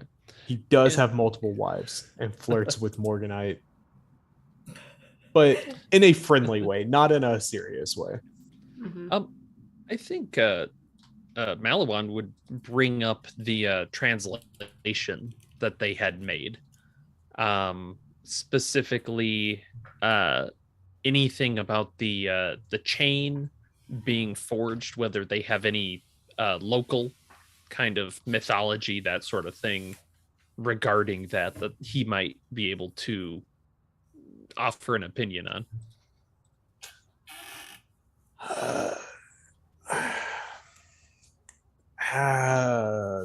It's fine if he doesn't know anything. Yeah, he's like, the chain? What chain? I don't metaphorical. It's all right. Let's go back to talking about our dig site discussion. I'm fascinated by some of the things you found. Yeah, you try. He doesn't. I mean, he really gives it some hard thought, and he's just like, I don't know what the hell you're talking about. But yeah, he goes right back to talking about some of the sites around the area and the work, some of the work that he's been doing. Just sitting there talking, doing, Yeah, for Malawan a is while. weirdly friendly with this guy. How does Morganite feel about that? I'm just sitting and listening and chatting as part of this conversation as well. But I mean, seeing Malawan be friendly. It's not facing me. Okay. So yeah, then yeah, everything goes ahead, and I'll say I'm pretty sure I know where you're going with this. That you're good. You're good there. Is there anything else that you wanted to handle? No. All right. I don't think so. I think we kind of discussed a little bit, and we'll have a discussion in the hall, but we kind of we should just turn in for the night, maybe. Yes, Dee told me that there was reports of something going on at the blast site, but to be honest, I think he's a liar. So I'm, I don't know. They're going to recover the artifact. That's where they're going. Well, we'll see if he just fucking takes the artifact and bails with it. I'm half expecting that to happen, and we'll have to send people after him and make up some fucking story about how important it is to national security. And why can't Yes, anybody make these things fucking easy? God damn it. I know. I know. Oh my god. It's always it'll be a simple one. You show up and you just make sure that this guy didn't have anything incriminating in his house, and the next thing you know, you're releasing demons. It's Right. I told them I didn't want to do field work anymore. This is fucking insane. All right. He's just bitching for bitching. Malawan just stands there and just lets it all out. All right. So Butch, you threw that flashbang. You slammed the door shut. You had heard the steps coming down. When the flashbang goes off, you open the door. I'm assuming. Yeah, I know how long it takes for the flash to occur. It's like instantaneous, bang, flash. Yeah, you hear it. Open the door, and if there are hostiles, I'm just gonna pop them. Yeah, go ahead, and I'm assuming you're going to full auto. Oh, absolutely. Just Yeah. So go ahead and make a lethality roll. let's see. That's gonna be lethality 10. No, that's a 70. So Okay, then go ahead and roll your damage, and you can. If it's a lethality roll, it's 7 plus 10. The percent is the damage at the same time. Oh, Yeah. okay. Oh, okay. It's 7 plus. So Yeah, you 17 take damage. each digit individually Yeah. added together becomes the damage. Oh, okay. Lethality is really nasty. Oh, that's Okay. I didn't realize that. That's good to know. I didn't realize. Yeah, I didn't understand that. So then that would Okay, be 17 We damage. we all play such ineffectual adventurers in these games that we're like, oh my god, something that's actually lethal that we have in our hands. I know, right? Yeah, man. Are not Like, just a club. Is that on top of the regular damage that it does then? No, That's No, just it's the just- lethality damage. that's it. Okay. Yeah. So I mean, when you I mean, used, yeah. they were not ready. Obviously, like there were about 6 individuals coming down that stairwell. 2 were backpedaling when you opened the door, and just between you and whoever was pulling rear security on the other side, Y'all just put 4 of them. You shoot 4 of these people. You can't really make out much as far as who they are. They're dressed in just regular street clothes, but you see 4 bodies pile up as both of you unleash a full blast. Oh yeah. Good old Bertha. That was an unsuppressed 249 in full auto. Yeah, that That's sure was. but Freaking you know loud, what? buddy. At this point, I don't care anymore about being quiet. Yeah, tinnitus is in full effect. Heck yeah. Ba, ba, ba, ba, ba, ba, ba. It's loud. Mop. Yeah. Mop, mop, mop, mop. Because that's what they do. They mop them up. The 249 is gonna mop them up. So here we go. D, you take this book, you shove it up under your shirt. One of the guys in the room like sees you do this, just kind of gives you like a weird look, but obviously it's not a judgmental look. It's more of like I mean, what? Like, Good what are you question. do? Because you also broke the box afterward. No, I'm breaking the other box. You said that there was a box. Yeah, there's And- the box of the Quran, and then the other box. You opened that box up, took the book out, and then Oh, this is okay. Never mind. I'm not breaking that box. Sorry. okay, I thought, yeah. I thought that this. I like looked at the Quran and realized that it was something otherwise. Okay, never mind. Yeah, All good. there's the Quran one, and then the second box. And the second box was the one that was mahogany and red, mahogany and crimson. You opened it up. Okay, There's the so never book. mind. I'm not gonna break it. You pulled I just thought that. the other box was still there, and I was kicking it open because I was like, I don't have time for this shit. But yeah, Oh. okay. All good. Nope, totally fine. I was like, you're like Super Bowl celebrating in the middle. Of I'm so mad at this damn box. Stupid box. Are we in a windowed apartment? This room does not have. Well, this room, there's a window, like in the ceiling, or not in the ceiling, in the wall. Yeah, because you're not on the top floor. Yeah, there's a window in this room. I'm breaking it out. First thing. Okay. You And break do it we out. have? Do we have? Is rope like a normal thing that you'd have on hand?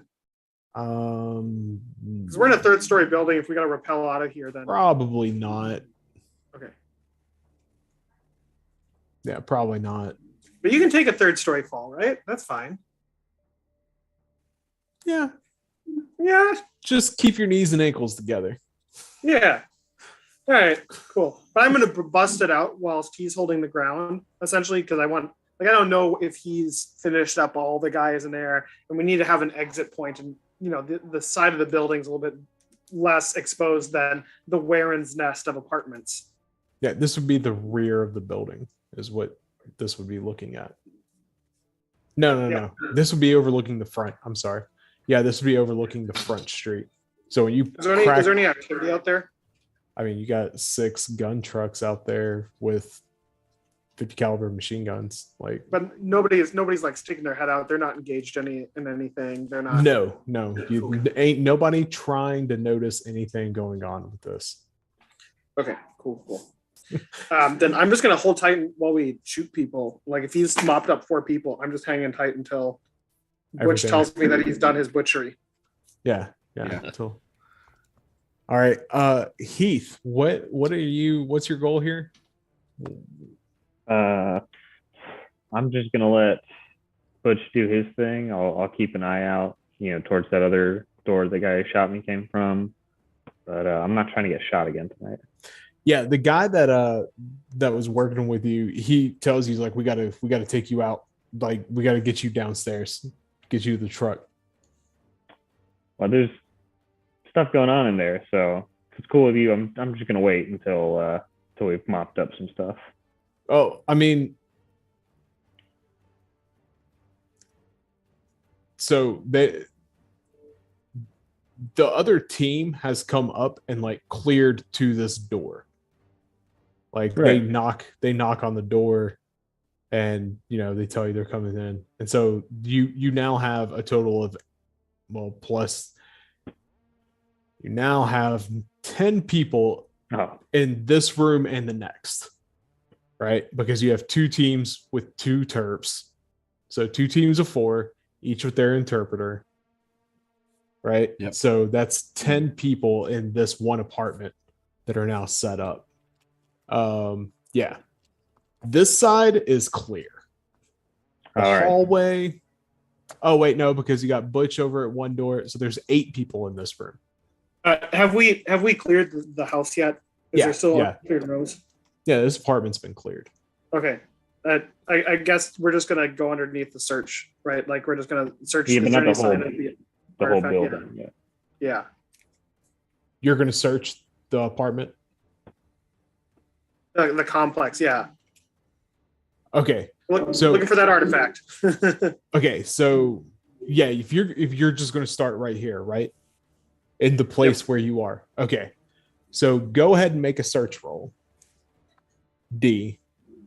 Sure. Heath, I don't think you're going to be able to get Yeah. much done. If we've got enough guys here. Are you under to take care of stress? Can I just take a 20, or is this like something hidden? Or Yeah, it's under stress. It's still going to be under stress. Your adrenaline's going. Heath, you can search. You're just going to be at. No, you can't. You're not going to be able to search. Not effective. No, I will head down, but I'll say to, Butch and D, I'll say, just, make sure everything's good here. And I'll meet you back at the Jeep. in my defense, this is a 3-foot tall obelisk, so and it takes 2 people to move. So I don't know how hidden it would be. That's why I'm leaving Butch. Okay. So God, man, that is yeah. So D, actually, you're searching, and while searching, you begin to find like a lot of like watches, precious gemstones, jewelry, money, gold coins, an old lever action rifle.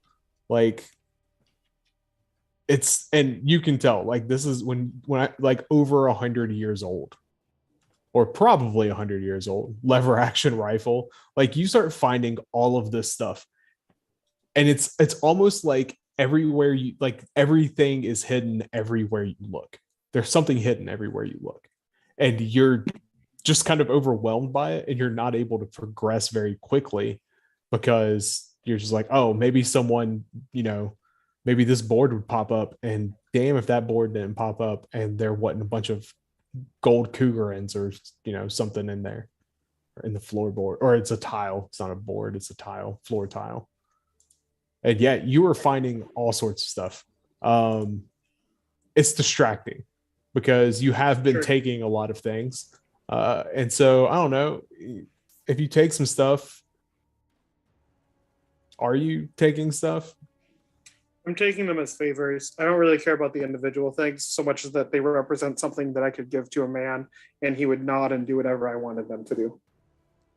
Okay. So yeah. Like if there's like a beaten up Rolex, right? Like that's something I can hand to somebody and say, hey, can you do this thing? They'll be able to look at it, see it's valuable. Yes, I can do that, Haas. Okay, cool. Yeah. So yeah, you snatch up some of the stuff, not all of it, but the stuff that you can barter with. Yeah, so that we'll say that justifies why you're not able to find everything. You're not moving very quickly. Butch, where you were watching, those 2 guys went up and you saw the other team head upstairs, and then you see flash, flash, flash, and they begin to move around. They don't come back down. All right. I will look back to Heath, like, all right, stairs are clear. Let's go down. And I'll take him down and out. Because he probably cannot navigate these stairs by himself. Yeah. But I'll take him down and out to the trucks. Because that's Yeah, you grab them up, throw an arm around them. The other 2 guys that you replaced are on their way back up at this point in time. And so you pass them, and the D, where are you going? I mean, D's just searching the house, like he's helping. If the building is cleared, D is spending as much time as requisite to search through all Yeah. the things. Got you.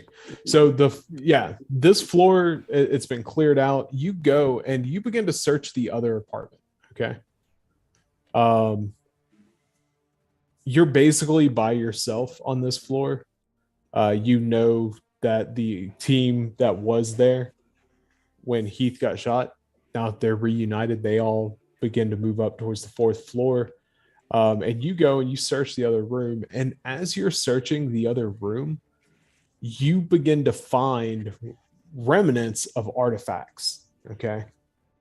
You begin to find rubbings and you begin to find pieces of pottery, and it's exactly like the other room, only everywhere you look, not only is there something there, it's something that appears to have come from the university.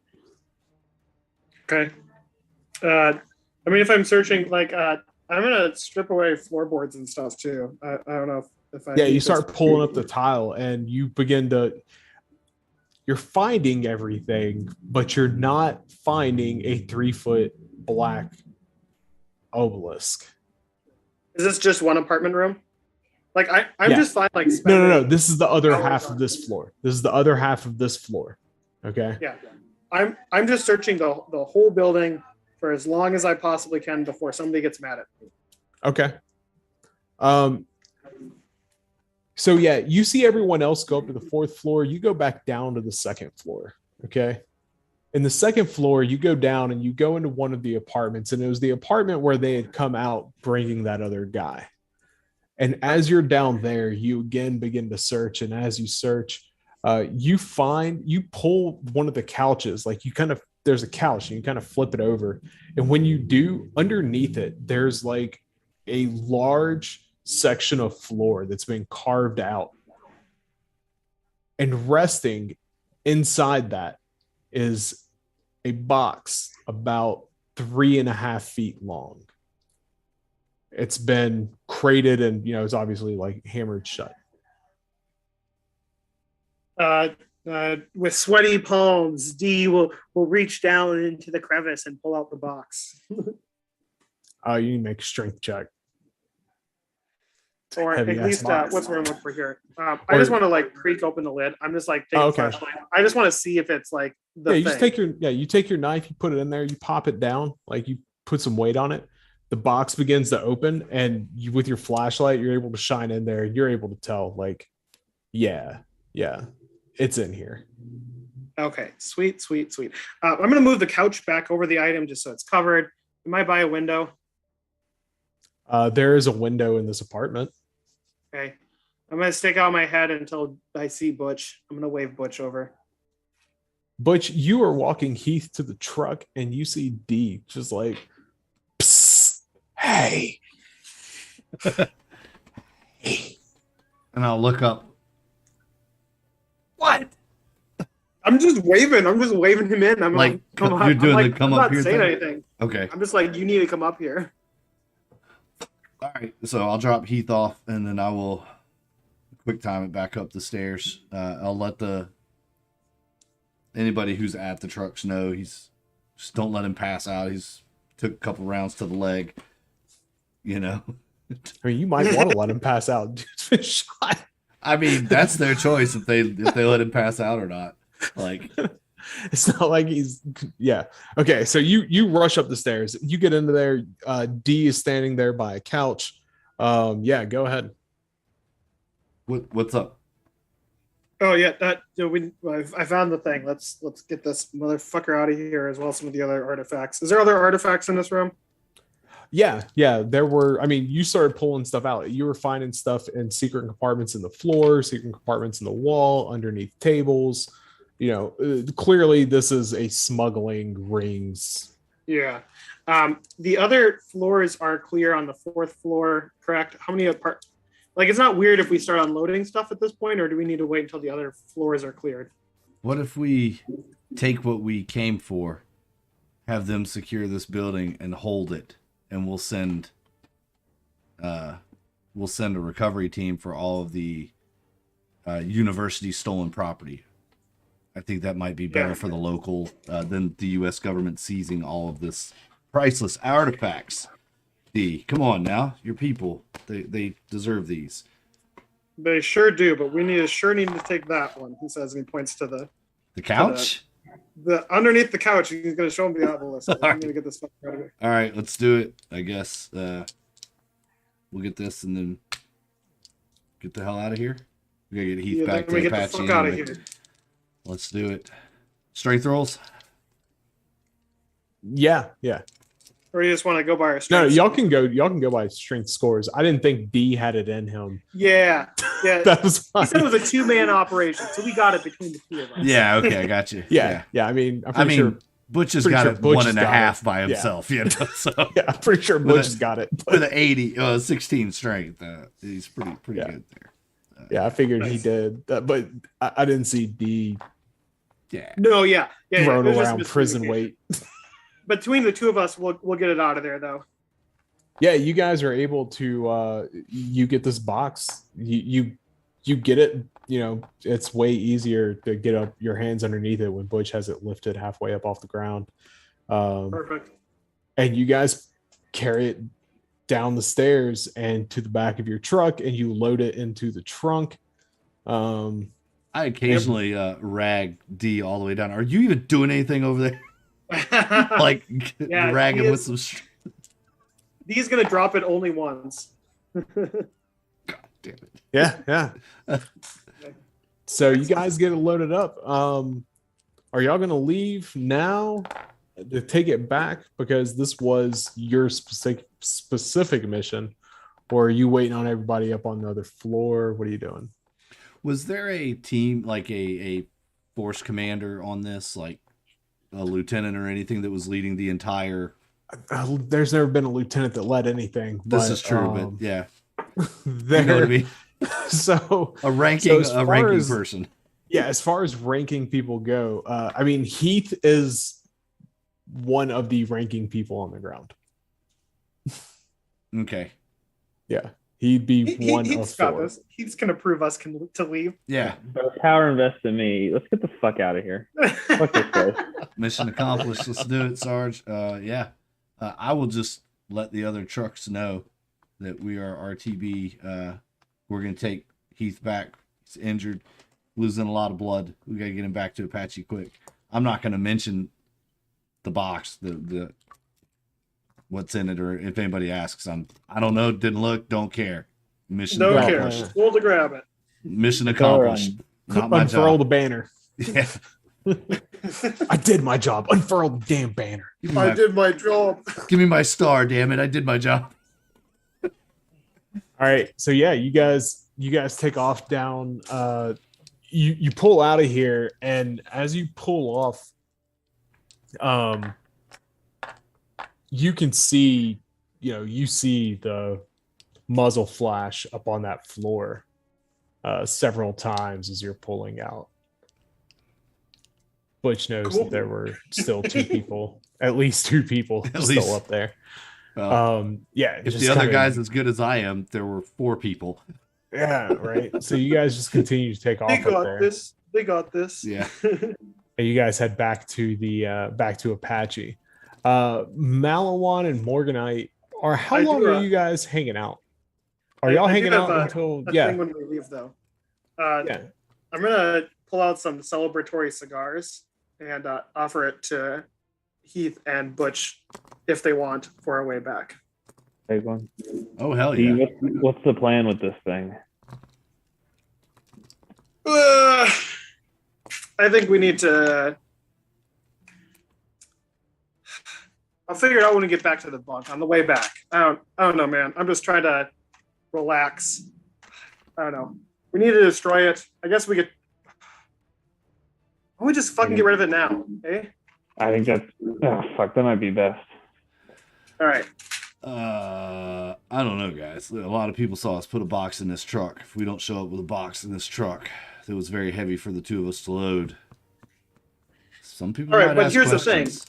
It was Let's full of just destroy thunder. it. No. We can just destroy it. Let's pull off the road somewhere, destroy it, put it back in the box, leave out important bits of the writing, and then just return with it and say, hey, it was this way. Eh? Sure. We just fill the I box mean- with sand for all I fucking care.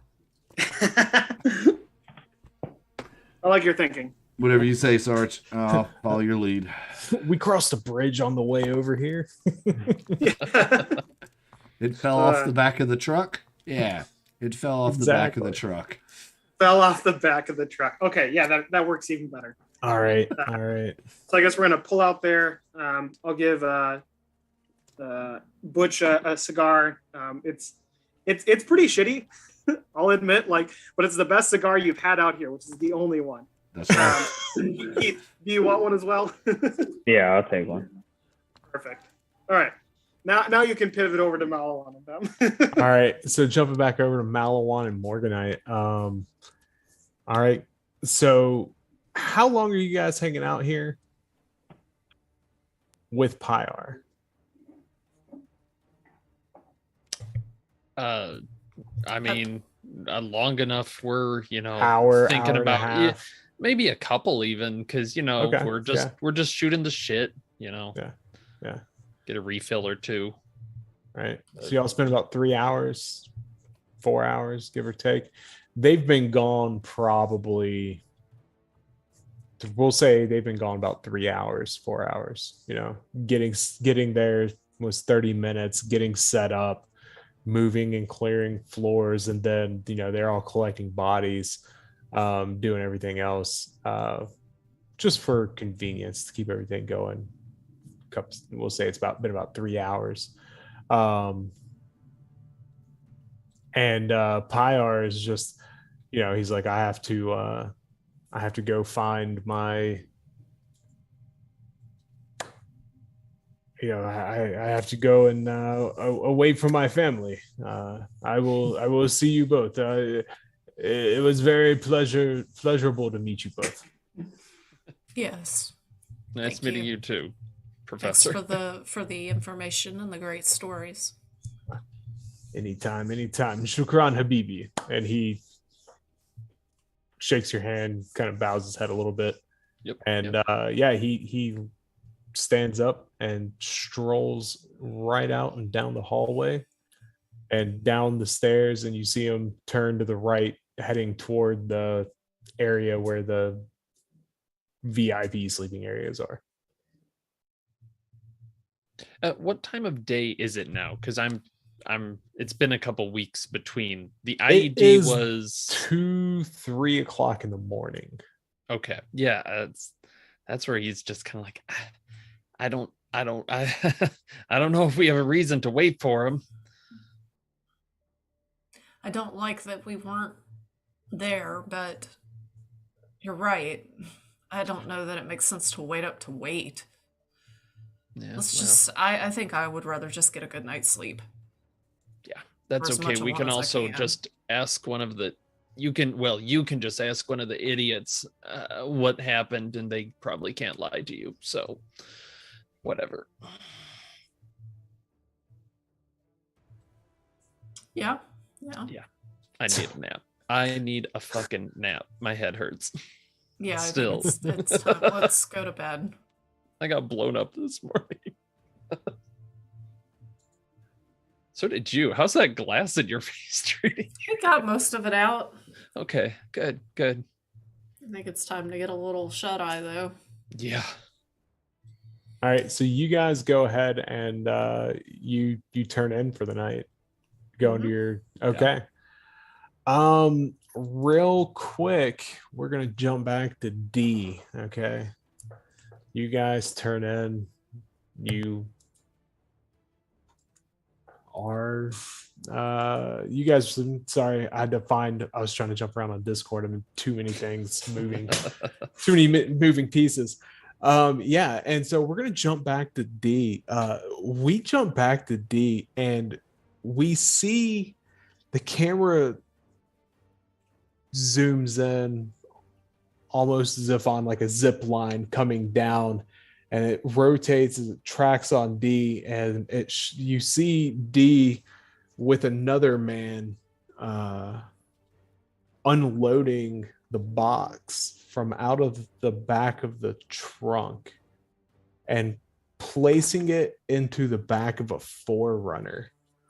As the camera circles round, we see Heath and Butch both sitting inside the Humvee, and the gunner is slouched down in the middle. Butch and Heath are both slouched in their seats forward and kind of to the side, their heads lolling about as if they're unsupported. Yeah, that checks out. Fucking D. And D's loading this artifact into the back of a truck. Or like I said, it's a Forerunner. Or no, it's not a Forerunner. It's a Toyota Hilux. That's exactly what it is. It's a fucking Hilux. And he climbs inside, and the truck takes off across the bridge into the dark. Into the darkness. I knew D was going to pull this. And yeah, we pull off as D's taillights drive into the night. I can't. All right. Wow. Y'all, he got y'all good. Fucking poison cigars. CIS. I mean, that was like Yeah. weeks coming. Like there are so many DMs that were sent to me during this. And I also like the fact that 3 of y'all had the same idea, which was to kill Heath and Butch with poison. So before we close out and we do shop talk, I want to know what happens to Malawan and Morganite. Yeah, so Malawan and Morganite, when the teams come back in, you don't see Heath and you don't see Butch. And you quickly begin to catch word that everyone is looking for them. And before too long, word comes back that their vehicle was found on one of the little minor bridges, not the major one that would normally be expected, and that their bodies and all of the equipment had been stripped out of it. Their bodies have been stripped of gear and all the equipment been stripped out of the vehicle, and they had been burned inside. You two are swiftly removed from Apache by Blackhawk, flown to the same airport that brought you in. You clear out of country the same way you cleared into country. You're informed that you may be, your agencies may be contacted in order to get sworn statements from you once the investigation has advanced some. And Agent Mammoth One is like, yeah, man, absolutely. Give me a call. No, this is fine because, I mean, he calls to the handler ahead, but Delta Green needs to know, and they need to send a straight up kill team out. This is not the job for 2 occult researchers. This is a job for about as many people with guns as you can to find a person they know a pretty good description of, and take them out. Oh, and also there might be a vampire chasing them. And y'all didn't even let me explore that. So yeah, and you guys return back to your families and just how does this? I mean, just you guys are just like, man, fuck all of that. I mean, Malawan is basking in the air conditioning for a while. I don't know about Morganite, but You know what? The dance clubs over there weren't that great. I'll be ready to get back to Miami and go to the dance club. seriously, what a fucking shit show. Jesus. I feel like this only reinforces Malawan's already pre-existing beliefs. Like it seems like it would only enhance what already was there. Mason. So- Yeah, no, he knew that he was already knowing like, we're gonna get fucked over. This whole thing is not a job for me. Yep, 100% correct. This was not a job for. Yep. So my question is, D, what do you do once you get to safety? Oh, I mean, this was my last job. That's what you said in the message Yeah. you sent me. So the last picture of D is in like a white cotton shirt, untucked. He's wearing khaki shorts. He walks on his like concrete pavilion. It opens up onto like jungle mountains behind him. A lovely woman kind of walks out from behind these glass patio doors with like 2 champagne flutes in hand. There's a couple of kids that are running around, and D finally looks relaxed. And that will be how the episode of the K-Cell starts to hunt down D. Oh, deep That- safe then. No, Yeah, that he has nothing to worry about. nothing to worry about except K-Cell. Jackal's just sitting here like, okay, so I had that whole thing written up, totally rewriting what I was going to do. We're all killing D. Man, y'all. The hunt for Yeah, D. no, that was and there you go. There aren't any vampires in Adhamiya. See, Not We didn't anymore. I see mean, any, there so may fine. have been, It's true. there may have been, and you may have just Probably managed was. to dodge it and avoid Butch it. didn't dodge it. It hit him square in the back and knocked him down a flight of stairs. Perhaps. I figured that's what that was, but can't see it. It's moving too fast, right? So, oh, wow. This was a lot of fun. Yeah. This was fun. I enjoyed this. Butch does not go back to his family because he had none to begin with anyway. He is in a box box, flag draped over it in the ground. in the back of a plane, flying stateside, Yeah. next to Heath. Oh my god. So I did not in- expect. I gotta say, I have to say, I did not expect D to be so proactive, but I am kind of glad. You surprised me. I'm not gonna lie. Like, Sally Heath is gonna have to bury her son, so I hope you can sleep at night, D. With that knowledge. D sleeps so fucking well, man. Yeah. He's enjoying the He- Brazilian countryside. I mean, doesn't feel bad at all. Malawan and Morganite are gonna sleep well, knowing that Pyar's family isn't gonna see him again either. So Yeah, that problem was Um, also solved by our little chat. Oh no. I'm just No, saying, Why were y'all killing Pyar? because he saw it. Like, we're supposed to get rid of anybody that saw this shit. Who saw it used? Good enough. Close enough. Just Close. We didn't know. He had read all the stuff on it. He was working towards research. He needed to go. That is That's a loose fair. thread. And That's fair. I mean, I was not under the impression that the artifact was getting done tonight. So Malawan was kind of like, I just want to rest. Like, I just literally need to sleep because I'm useless right now. Hey, kill this So- dude, and I know that he'll die within 2 days, and I don't have to worry problem about it. solved. Yeah, I'll go take a nap, and well, in the morning things were different, and he went, okay, get me on the fucking plane. Get I'm me the getting out fuck of outta this. here." Getting out of here. Everybody was trying to kill Heath and Butch, man. They were like, "No, we gotta poison them motherfuckers." Jackal. I have a. Do you go by Jackal typically? You have Jackal Singh? Here's not. Whatever. Okay. Jackal Crossing or whatever. It's Jackal fine. Crossing. Okay, Yeah. I see. Is it okay? You said that Butch doesn't have any family. I want to dedicate my next character actually to Butch. Is it okay if he has a relationship or a friend or something? Yeah, he actually has a best friend.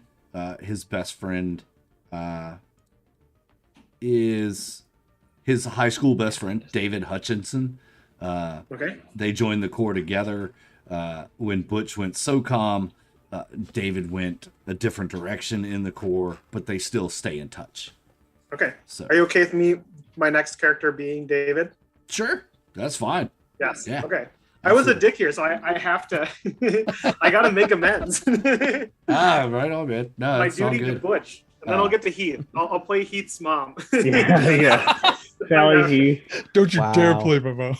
She's a CPA and a lovely woman. And Heath's death is what got her recruited into Delta Green because they needed someone to clean up the accounting nightmare that Agent Malawan left behind. Maybe I was gonna say maybe Heath's little brother is in queso. Oh God. Oh, hasn't the family been through enough? Okay, yeah. Yeah, No. maybe. This is great. This is great. Me and Starless are gonna do a dynamic duo again, except it's gonna be like the grieving family. Oh my God. Oh my gosh, I can't wait. So, but next week we wrap up horror in the hospital, you think? Yeah, we can do that. And or then we can, however y'all want to do that. We could also record that off air. yeah, we could record that one and do like we did Midnight Sun. Record Yeah, it and then and then just- post it. Yeah, and we can run another one. That's Do fine. you gotta say your spiel there, Jacko Crossing? Oh yeah, of course I gotta say the spiel, but want everybody to know too that I have written a shotgun scenario for Delta Green. It's yes, I know. For whatever cell wants to play it, it would work for K cell or any other cell. So should be fun. It's my first attempt at writing one, so it should be a lot of fun. Inspired by Leonard Nimoy, old school mysterious places on like History Channel type thing that I saw on YouTube.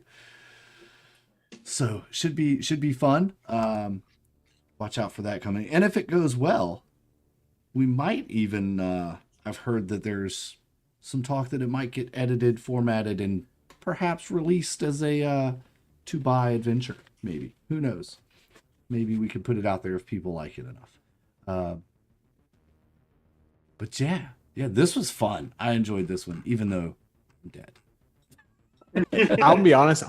As the handler, this was really fun for me because I got to set up so that Malawan and Morganite were actively planning on killing everyone in a more, what's the word? I don't know. It wasn't. I mean, it was literally everyone. Like Malawan just said, everyone who saw it was their instructions. Basically, yeah. And they had plenty of means to do so. Yeah. Yeah, exactly. Yeah. So had y'all actually found the artifact actually had an inscription, and it told the story of 3 Hamkers, which Pyard had kind of mentioned. And had you been able to study what he was actually saying, you would have realized that the artifact was telling a story of these 3 kind of minor demons, and how one was trying to seek it in order to take it to a new land to establish a new empire. Okay. One was trying to get it in order to free himself from the perpetual cycle of death and rebirth. And the last one wanted to keep it from the first 2 just to cause them pain, to, permanently obstruct their goals. The vampire existed and was secondary to this artifact, had nothing to do with it. Was a little bit of a red herring there, but it did exist, and it was on the 4th floor. And was, if y'all had been like, D really led this away. Like, actually, I take it back. Heath getting shot is probably why. Because y'all were like, no, we gotta get him out there. I was like, yeah, it makes sense. But yeah, He's just one step ahead of the explosion. I don't know. Every time. Every time. yeah, Barely dodged that. Barely won that. yeah, y'all really made. This might be a rough draft, and I gotta figure out some way to make y'all make better decisions or worse decisions next time, as the case would be. Nice. But yeah, so Cool. next Friday, someone running Thank KSL. you so much, Starless. We all have to say thank you, Yes, Starless. thank no, you. you don't. Yeah, woo, Stop thanks it. for writing and Thank running you. this. Thank Yeah, you. it was Yeah. awesome. Nope. I'm 0 for 2 on Starless scenarios. Nope. Let's see. Yep. Oh, and 2. So Got bad news about If the y'all want- hospital. Hey, real quick, I didn't kill you. Okay, you died, but that wasn't me. No, I get it. No, Another okay. communist Starless, taking you me out. told me, you gave me the mission, so this is ultimately your fault. Well, this, I mean, Okay, that's fair. All y'all had to do was not die. And I mean, and to be fair, I did make Constitution rolls for y'all. It's just I knew better than to ask when y'all's rolls were 89 and 93. Okay, like it was bad. Yeah, I rolled. Those and are was real just like, bad. shit. Yeah, y'all. There ain't no way. Not with your strength of. If 16. you would have asked me to roll, I would have rolled a 90 anyway because I just tried it. So there you go. I would have died anyway. So yeah, you can you're take a gonna bite little it. of that guilt away. See, I mean, and Heath had already taken a good chunk of damage. Yeah. His blood was not working for him too well. So no, it was not. Was He was our, no longer- our gunner in the car? Was that Greco from earlier? Or was that a yeah, different- that motherfucker's Greco? dead God too. damn it! Not Greco. Why'd Dead you kill too. him? This He was is the a best Heath. one of us. Yeah, because I was imagining that like you two smoke the cigars, get knocked out, and then I just aim the gun up and Yeah. Yeah, Yeah. yes. Yeah, because like it was one of those things. Like you died, and it wasn't like you died, and all of a sudden you just kind of gradually fell asleep and died, hmm but Slow. gradually, rapidly, I guess. yeah. It was Quick onset. It was a quick onset, slow but acting. it was a gradual. Yeah. Yeah. Quick onset, but a gradual, just kind of. Yep. We knew we were dying, but there was absolutely nothing we could do about it. Yeah. Like it was one of those kind of movie deaths where you know you're dying, but there's I'm telling y'all, man, y'all been. Oh Yeah. my god, Malawan. so if y'all want, Sorry. I can run the one I wrote next week if y'all want. I'm down. I'm down. It's called The Heartbeat of America. Is that a We, K cell? Is It that a can K-cell? be. It can be a K cell. Yeah. Well, with what's left of queso. Is it the Yeah. right tone for a K cell bump? Oh, Oh, yeah. Absolutely. Absolutely. Okay. Yeah. Absolutely the right tone for a K cell. I think he wrote it with K-Cell in mind. Okay. I did, Okay. but it could be run by any.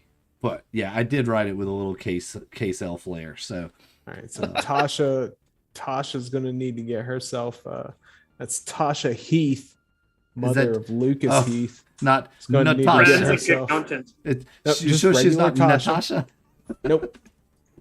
Okay, so we don't have Boris and Natasha How's- playing next week. Okay, good. How's her laugh? Would you call it hideous? Very nasally. Yeah, right. Yeah, we'll and give her that. D, are you gonna play in K-Cell with us next week? Yeah.